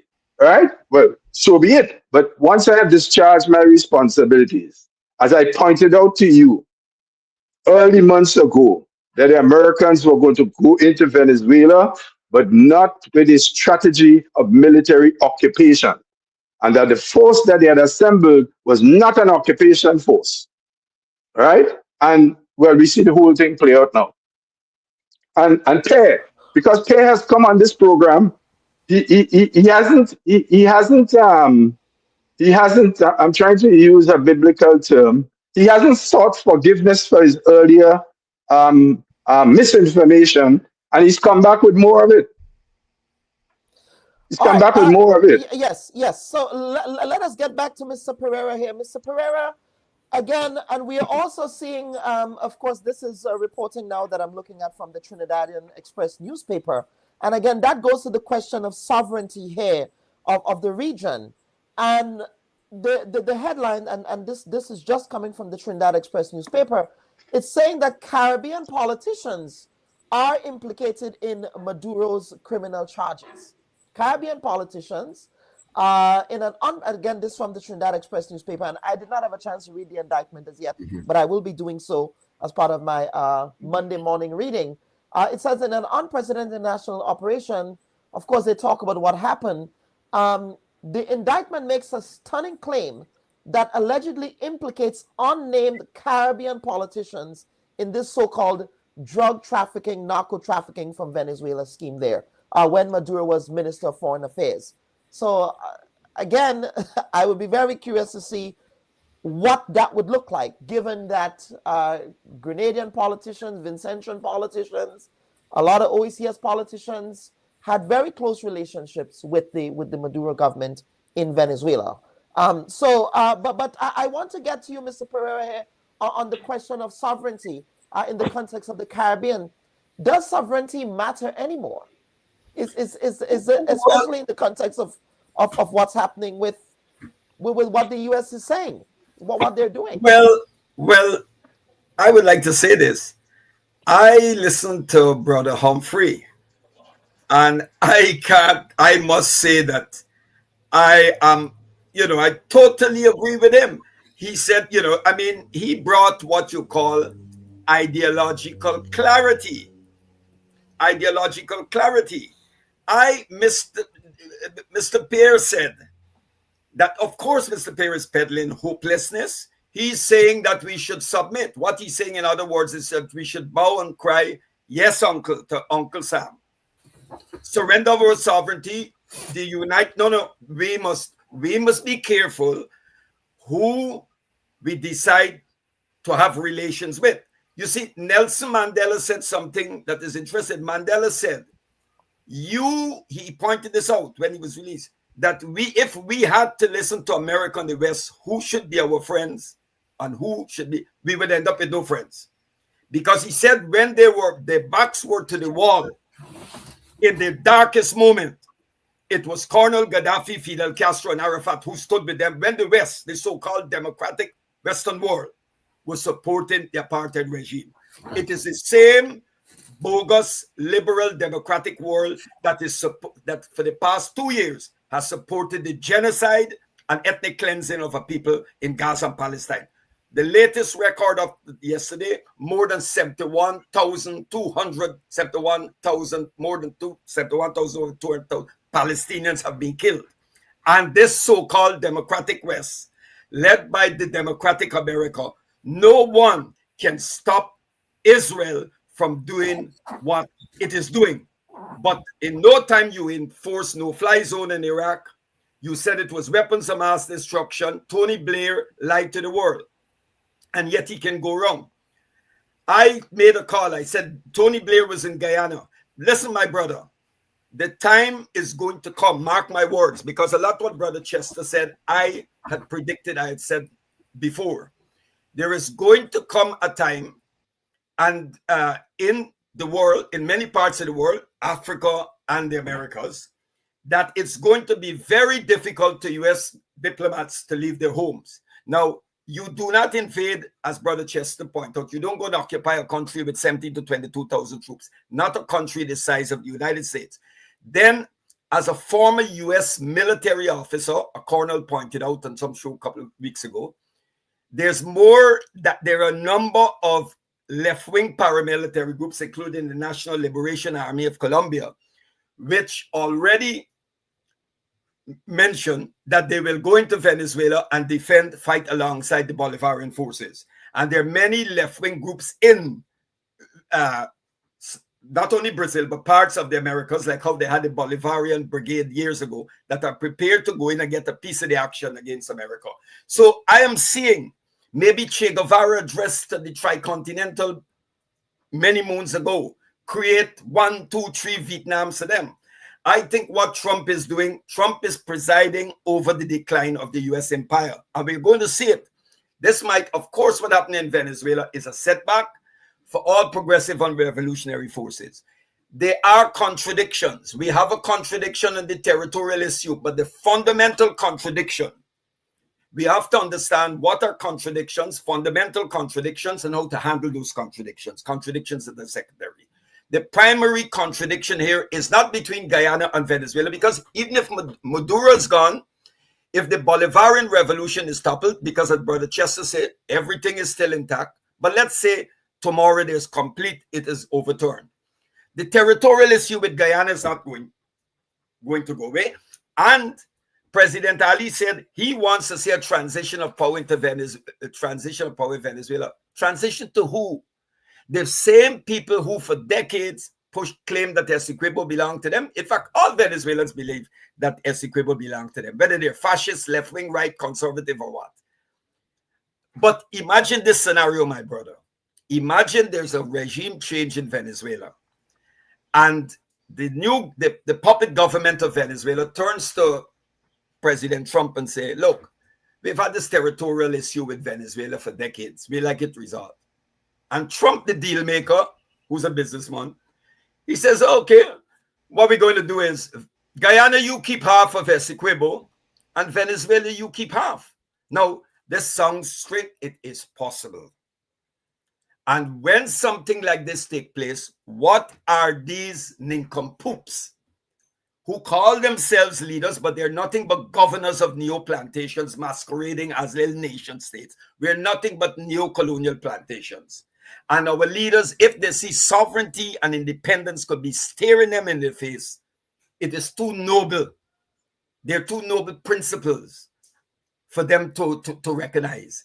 They don't know, because the independence that we have is nothing but flag and anthem independence. It's not anything substantial. It is not meaningful, because at the end of the day, the structures we have are still the social and production relations, though it has been modified in ways, it's still based on the plantation system. Beckford in persistent poverty, and people like Gorvan will agree with what I'm saying. And we have a neo-colonial arrangement. And Mr. Peer wants us to accept that as a given, right? That we must submit to what you call historical and geopolitical fatalism. We're in the U.S. backyard, so we have to go along with what they want. No, we are going to resist, and we in our organization, we always say the Organization for Victory, the people I want, is to fight. We are fighting for human dignity, economic justice, and true independence. And we have to continue the struggle for national liberation, total national liberation, and true independence. We have to carry forward the struggle in the spirit of all those who came before us.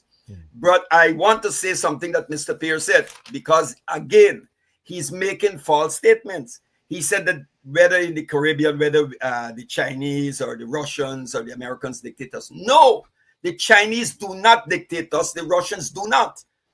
Listen to someone like Paul Kagame, who is nothing but a neo-colonial and a factotum of the West, and who has facilitated the Western plunder of the resources from the DRC, Democratic Republic of Congo.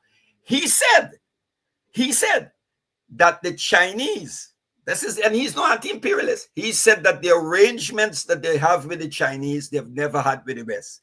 He says the Chinese do not tell us how to run our country, what type of rights we should subscribe to, whether we should have LGBTQ, how the loans given to us should be spent.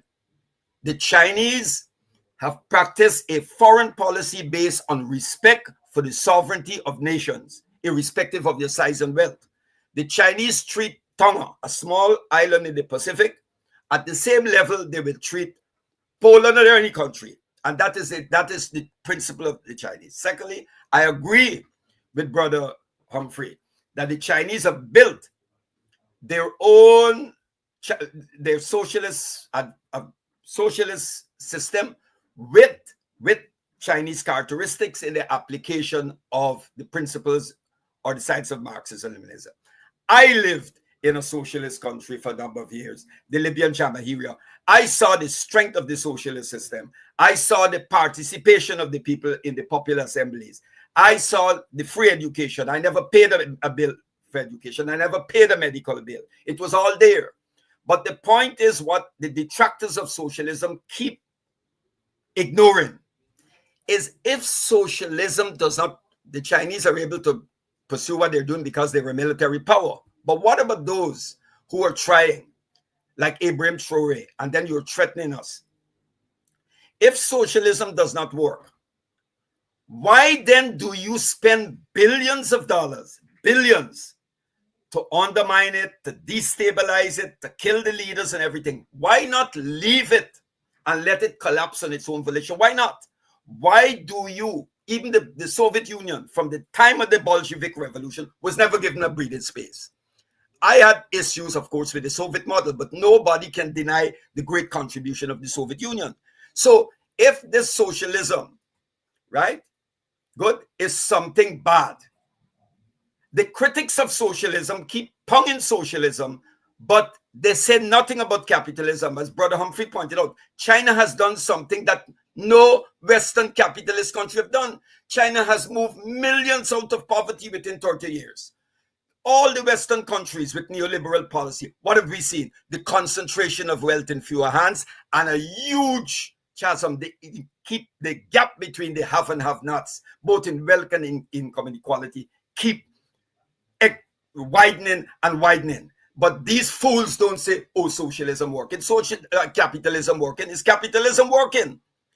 Is capitalism working? A system that could only have come into being because its genesis is rooted in colonial genocide, primitive capital accumulation, the looting of the wealth from the Americas and Africa, and the trade in captured and enslaved Africans that laid the foundation for Western capitalist development.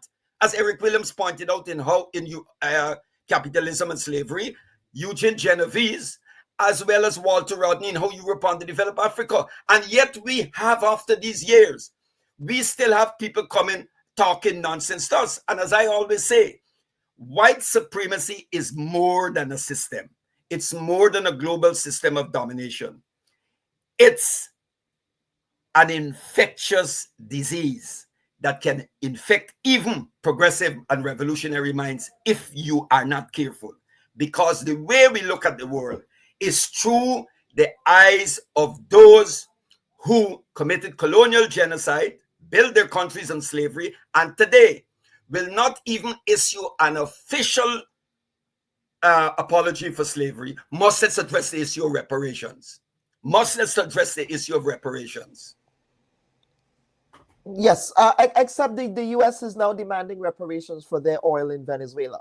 Yes, which the irony is not lost on me. But there's and we really have to close the program. But I do want to just add to some important context, Mr. Pereira, with respect to your earlier comments on Nelson Mandela.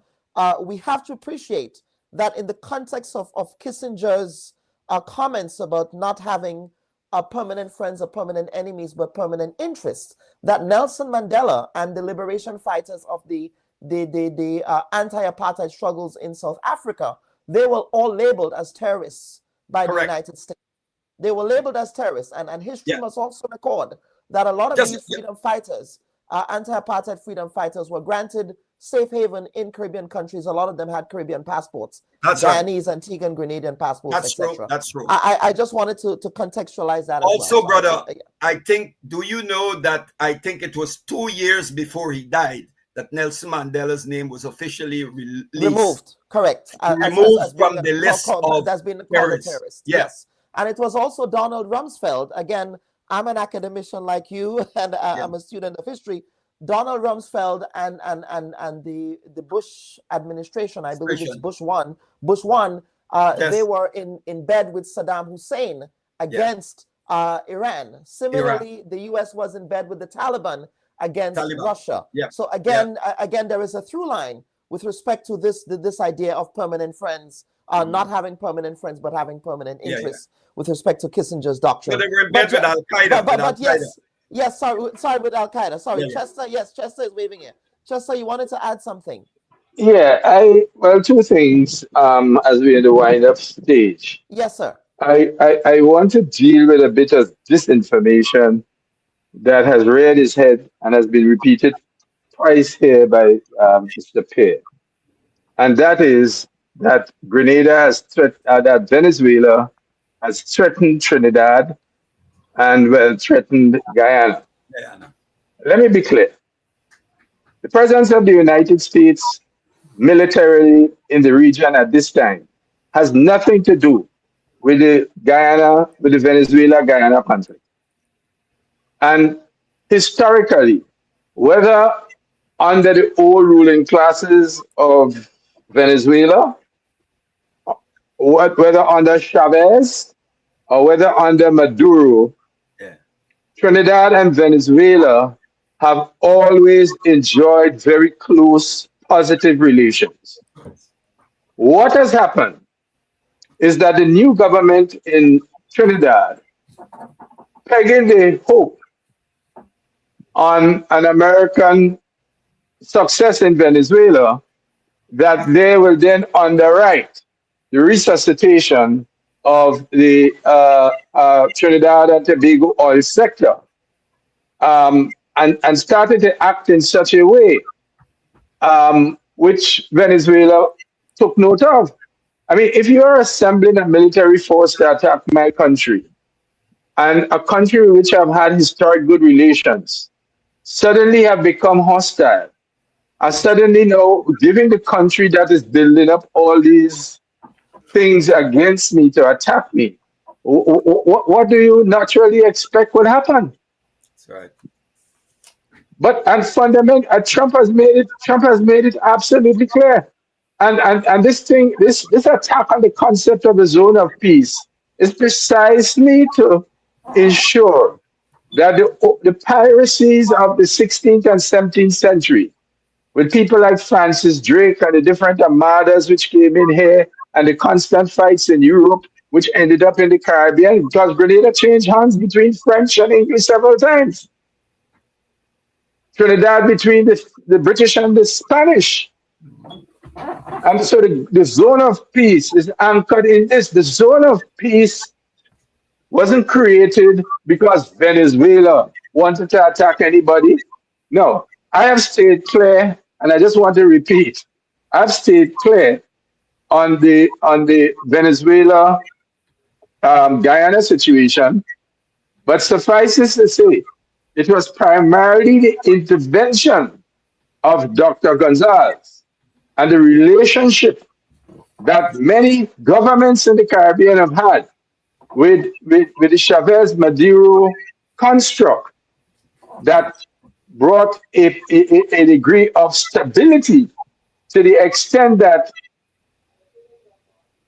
my second adopted home, Guyana, has the degree of stability, and I would not be pronouncing as negatively as my comrade Perrier has. But I mean, I guess that's a matter for him. But I just want to make the distinction that I am not endorsing what he has said in respect to Guyana, because I understand the complexities. Now, finally,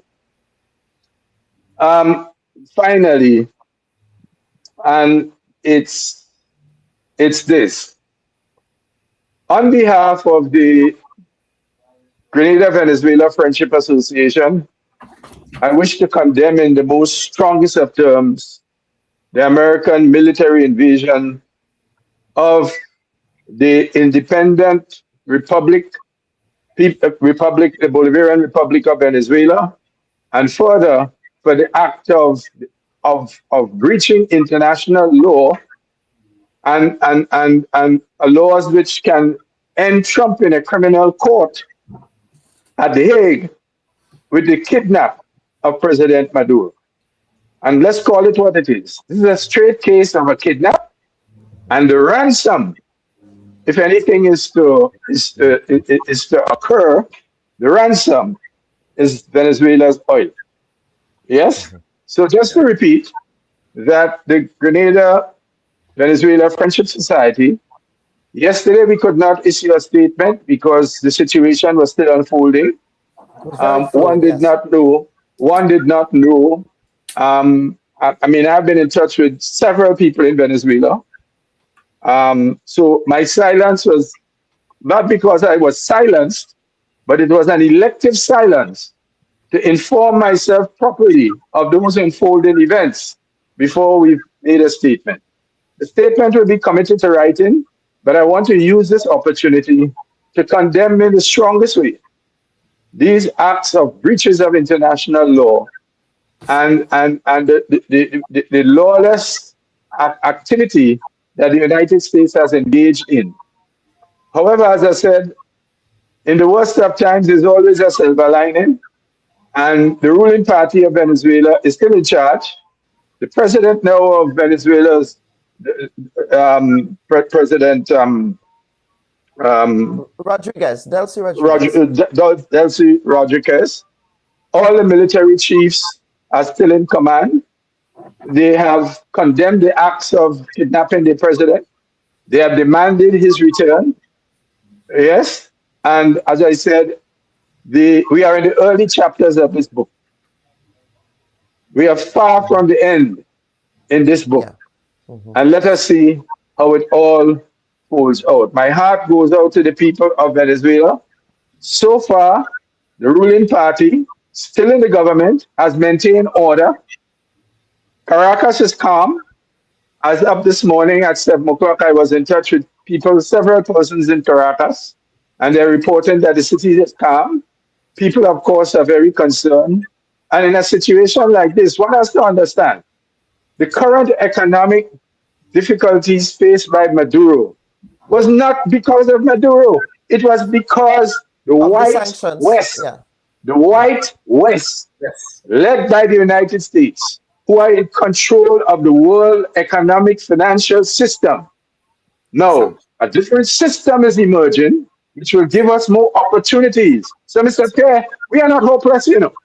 Yeah. And we will not allow you to succeed. Right? A new world is emerging. And if you understand the basics of biology, at the birth of life, a woman goes through pain. There is never a certainty of whether a baby will be born or a carcass will be injected. Yeah. Because that is the dialectics of birth. Mm-hmm. And a new world is arising. And in that new world, the dominance of Europe is declining and that of the United States. And I have absolute confidence in the future. Dr. Bubb, I thank you for the opportunity to speak. Yes, sir. You struck an optimistic note in your conclusion. Mr. Lal Singh, I hope I'm not interrupting your lunch, sir. But again, I want to thank you, sir, for always indulging us and for always agreeing to appear on the platform. As I articulated, sir, you know, in my journalistic ethos is guided by getting all perspectives on issues. While I may have my personal and epistemological biases, as we would say as academicians, sometimes we have to exercise, as Gerald would agree, exercise reflexivity. And so reflexivity guides everything that I do. So Mr. Lal Singh, sir, over to you, sir, for some closing comments. Mr. Humphrey struck an optimistic tone in his conclusion there. Over to you, sir. Would you be striking the same optimistic tone? Well, just let me unmute you there. Just unmute the mic, sir. Just unmute your mic, Mr. Lal Singh. We can't hear you. Kenny, we can't hear you. Unmute your mic.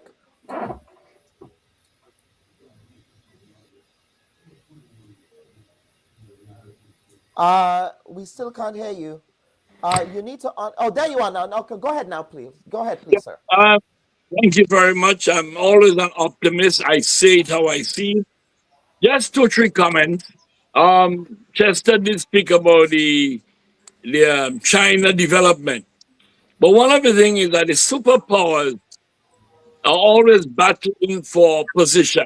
They always want to see how many countries they can win on the side, because I guess they have the ultimate goal. Okay. But I want to support Chester in what he said about China. China developed a capitalist socialist system that has really worked.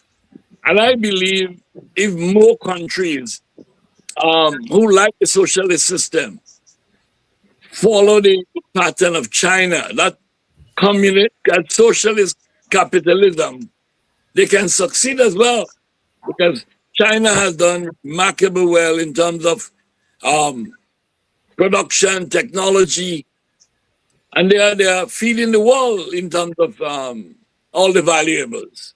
So I want to support him on that. Okay.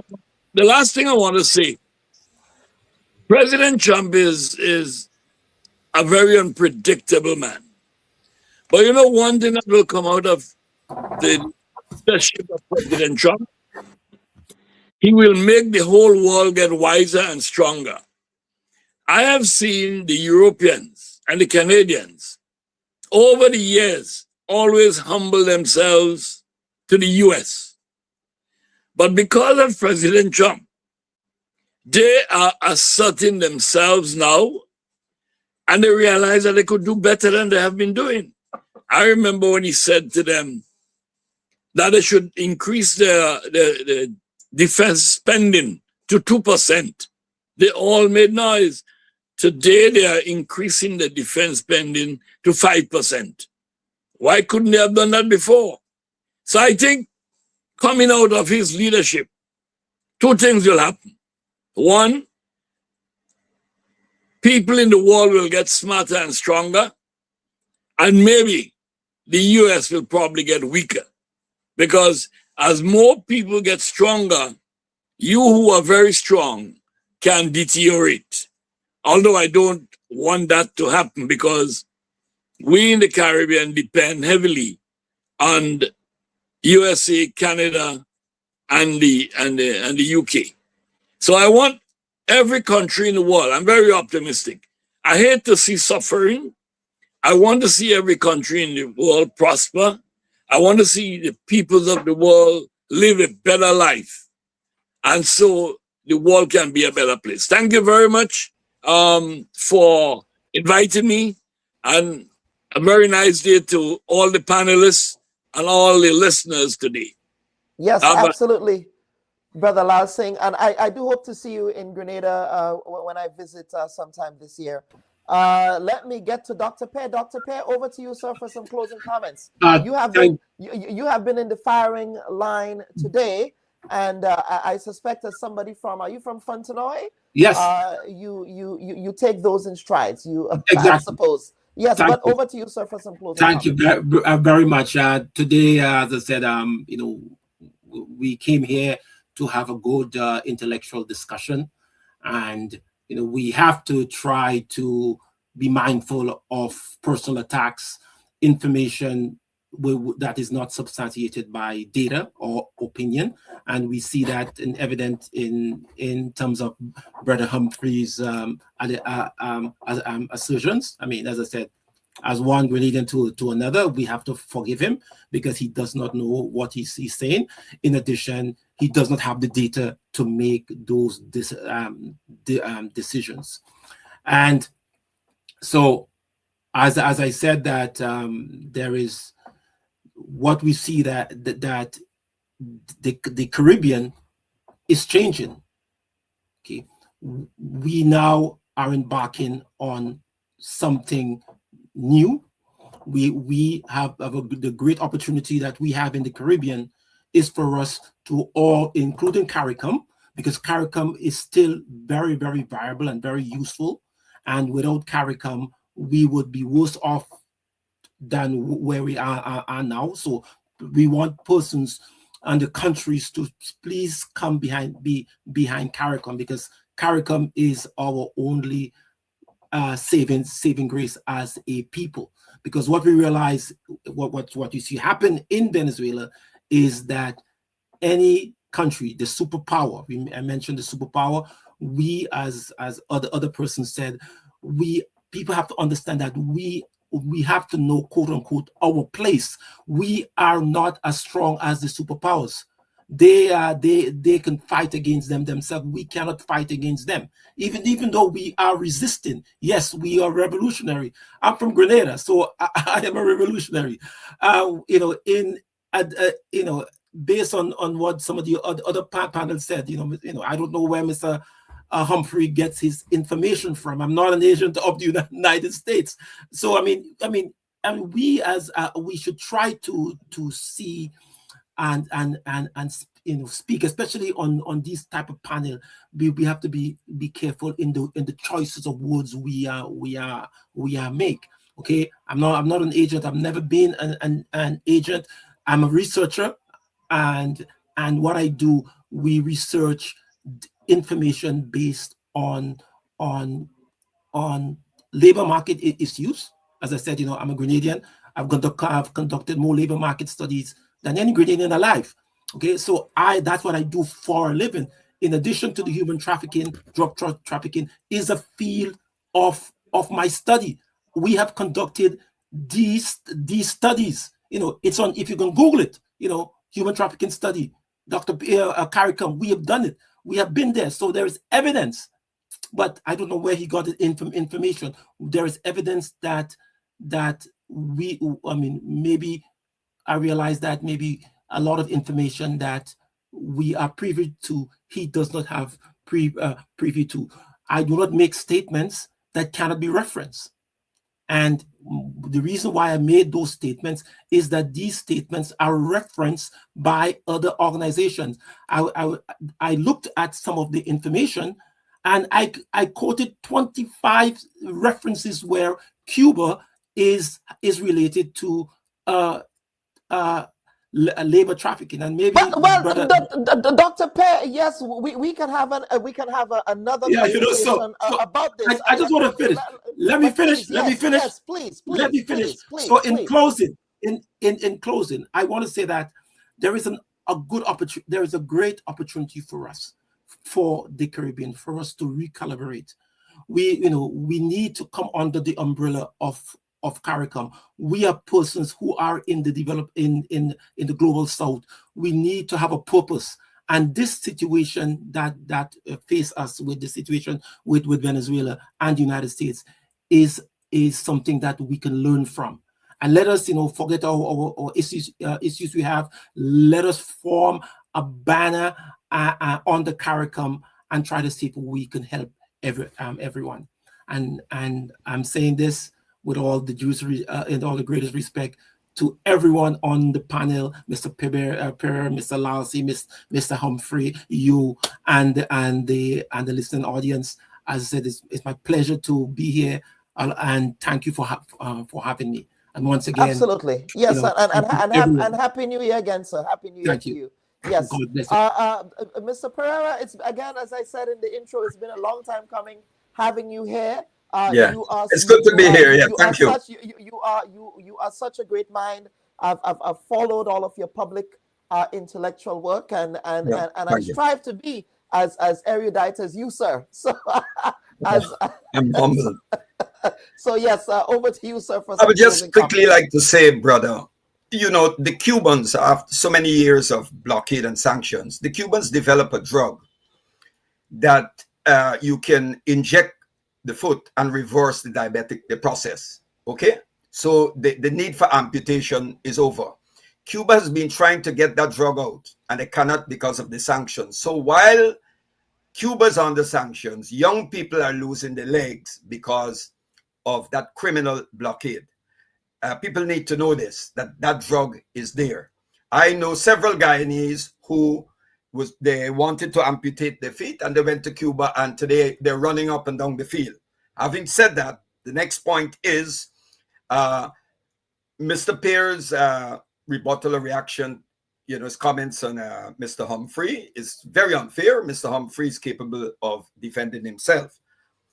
The other point is Mr. Lalsing on the issue of what he referred to as socialist capitalists. That is not true.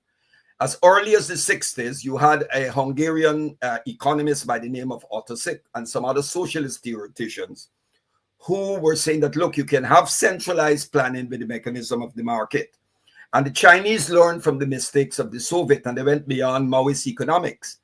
Now, we need to understand that the mistake that many right-wing commentators make, as well as left-wing commentators, is to believe that the market and capitalism are synonymous. The market predated capitalism. There were always forms of the market.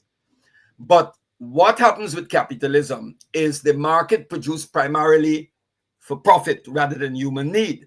So yes, there are capitalists in China, but they do not own land. They cannot sell land. They cannot buy land as they like. That mode is restricted. Power is held by the Communist Party, which is a mass party, and they have what is called the whole process people, a form of democracy. As Brother Chester Final said, far more democratic, 10,000 times more than the United States, because the US is about billions of dollars. It's a marketized, commodified type of democracy, so-called democracy. But I would like to end by saying that, I mean, in the words of the African-American writer Alice Walker, resistance is the secret of joy. I find true fulfillment and purpose in fighting injustice and oppression. And wherever there's oppression and those who want to trample on our sovereignty, those who want to re-enslave us, carry us back to new forms of slavery, we will resist them by any means necessary.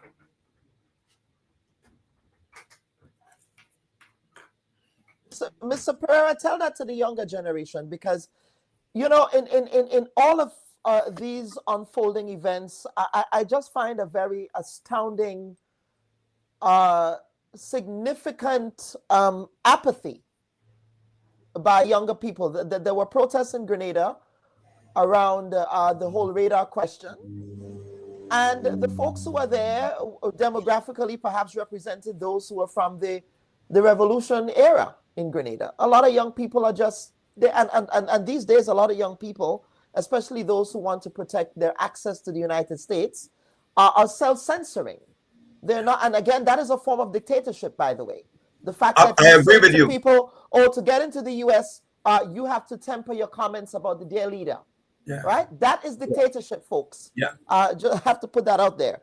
Interestingly, many moons ago, Herbert Marcuse, the philosopher, Herbert Marcuse pointed that out. And look, today, as you rightfully point out, is happening in one-dimensional man. We are seeing it. We are sensing our own selves. There's a lot of self-censorship happening. And people say, boy, you know, I don't want to say anything, you know. Boy, I have to come in the U.S., the visa, and all of that stuff, right? And, and I get it. There's an economic imperative there with respect to you know, the visa question, because, you know, there are economic imperatives and medical imperatives. Well, I don't get visas. I can't even get transit. I'm sanctioned. Right. So, but the only visa I look for is a visa to God's kingdom. Amen to that, right? But the question of the apathy that we see, I get your passion, and I get that passion around the particular demographic of yourself and people like Mr. Humphrey and so on. But there's a lot of apathy around this TikTok generation in the Caribbean. They don't seem to care. You're right. How do we treat with that question? Well, yeah, you're right. We have an educational arm called the George G.M. James Institute, named after the great Guyanese scholar who wrote the book Stone Legacy. Yeah. You know, the text about Greek philosophy from Kenneth and so on. And, you know, it's very difficult. We would advertise to those classes and we'll get there are those who participate. But you know what is happening? You're right. The neoliberal ideology, it is more than economics. You remember Margaret Thatcher said there's no such thing as community, only individual. Yes. So what this ideology has done, it's an attempt to reconstruct or to create a new being, a human being that is detached, atomized, no, you know, concepts like community, shared values, cooperation, and all of those are tossed to the side. Greed is good. I can be great. I can do what I want. It's all about meism, about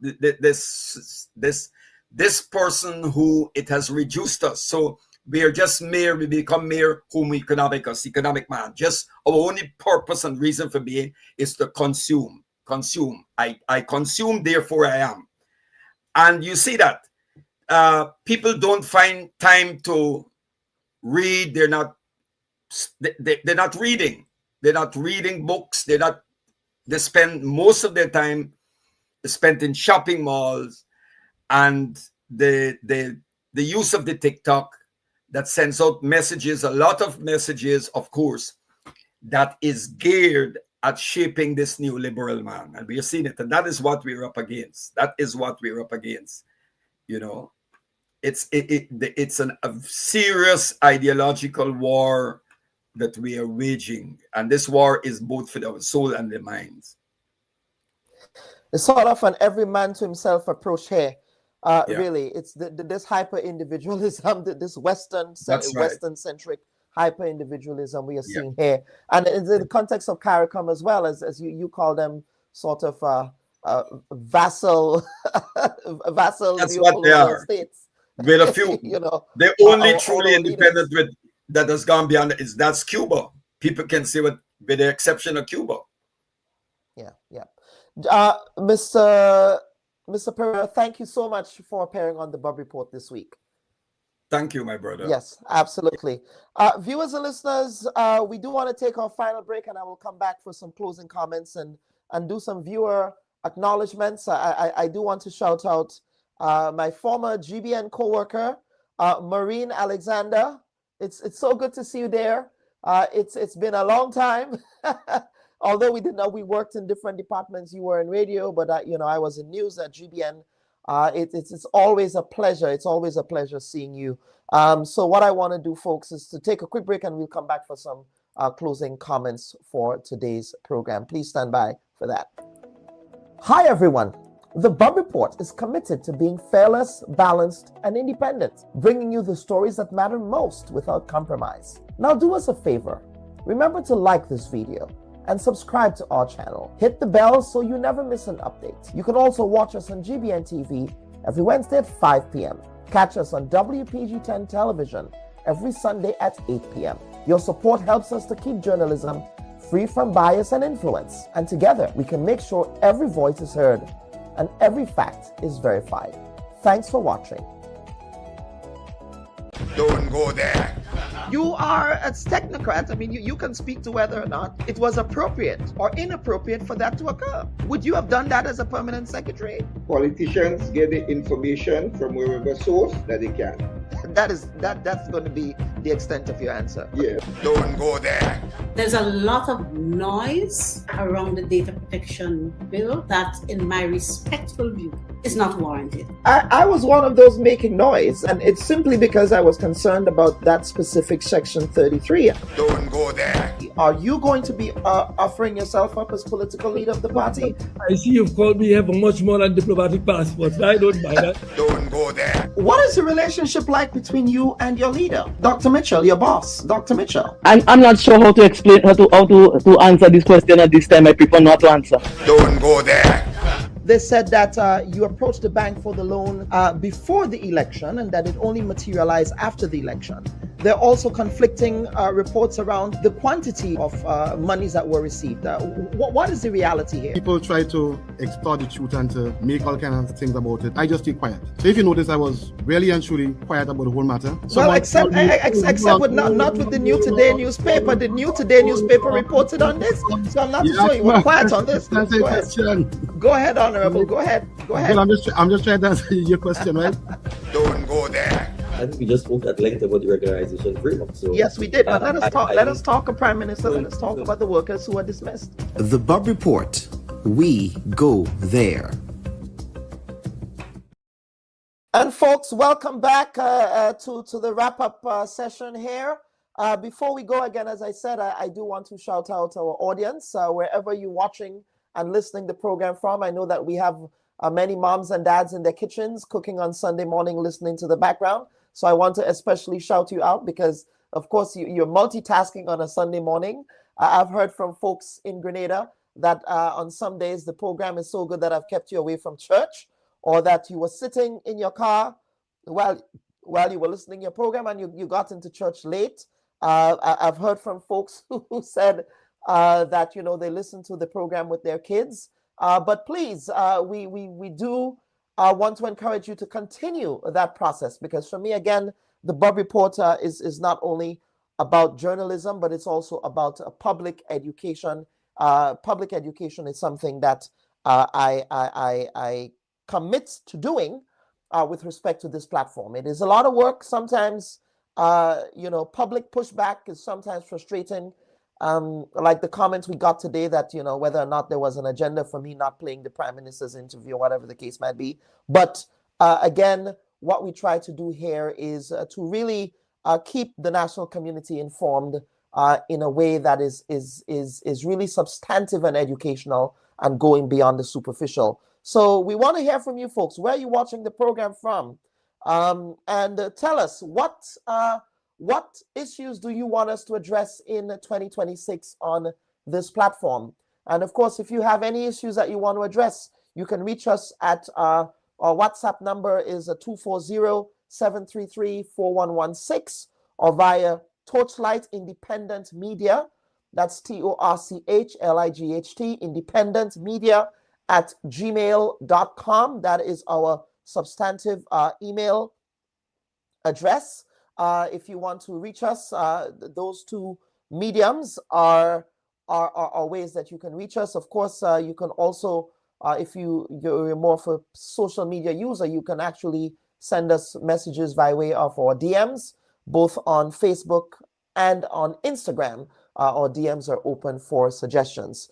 And of course, we have Ernesto Jose saying, yeah, I've been a listener since George Grant. Now you get my attention every Sunday. Lydia Louison, I believe you're in Montreal, my dear. You say, I go to church on Saturday evening because of the Bubb Report. Well, I hope you pray for me when you do that as well, when you do go to church. So thank you for that commitment. Marina Alexander, again, Marina, it's so good to see you again. You're doing damn justice in every sense. Ivy is joining us from Toronto, Canada. What's the weather there in Toronto? My aunt is also there. My grand aunt is also there. My auntie Beryl Redhead Bubb is always listening. She loves to hear her grandnephew every Sunday as well. So Auntie Beryl, shout out to you in Toronto as well. Ivy is in Toronto. Then we have, of course, Margaret Francis. How could I forget Margaret Francis? And we have Tessa Barry, as well as we have Brenda Lee Johnson James. Those are some of the prolific gang of the Bubb Report gang. We have Prince Gittins here as well. And of course, Kimberly, it's good to see you there. Happy New Year to you.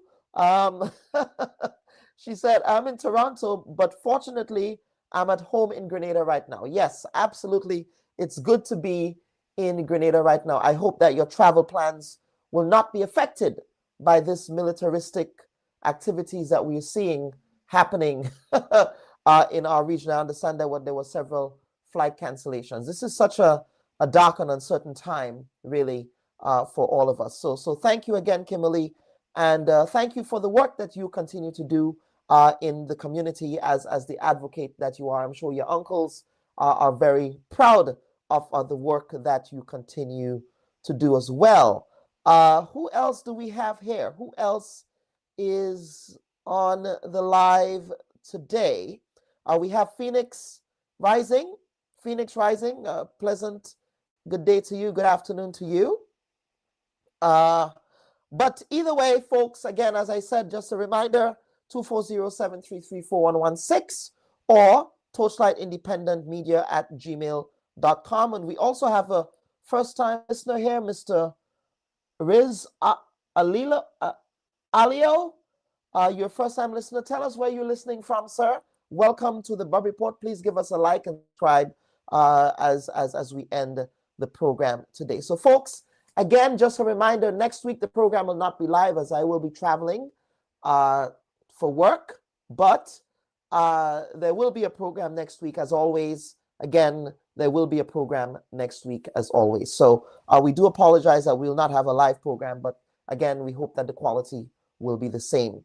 Okay, folks, this is it from me to you. And everyone, again, have a happy new year.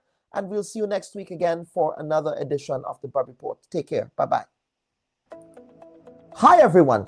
The Bubb Report is committed to being fearless, balanced, and independent, bringing you the stories that matter most without compromise. Now do us a favor.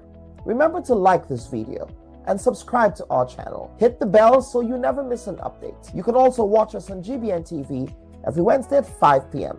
Catch us on WPG10 television every Sunday at 8 p.m. Your support helps us to keep journalism free from bias and influence. And together, we can make sure every voice is heard and every fact is verified.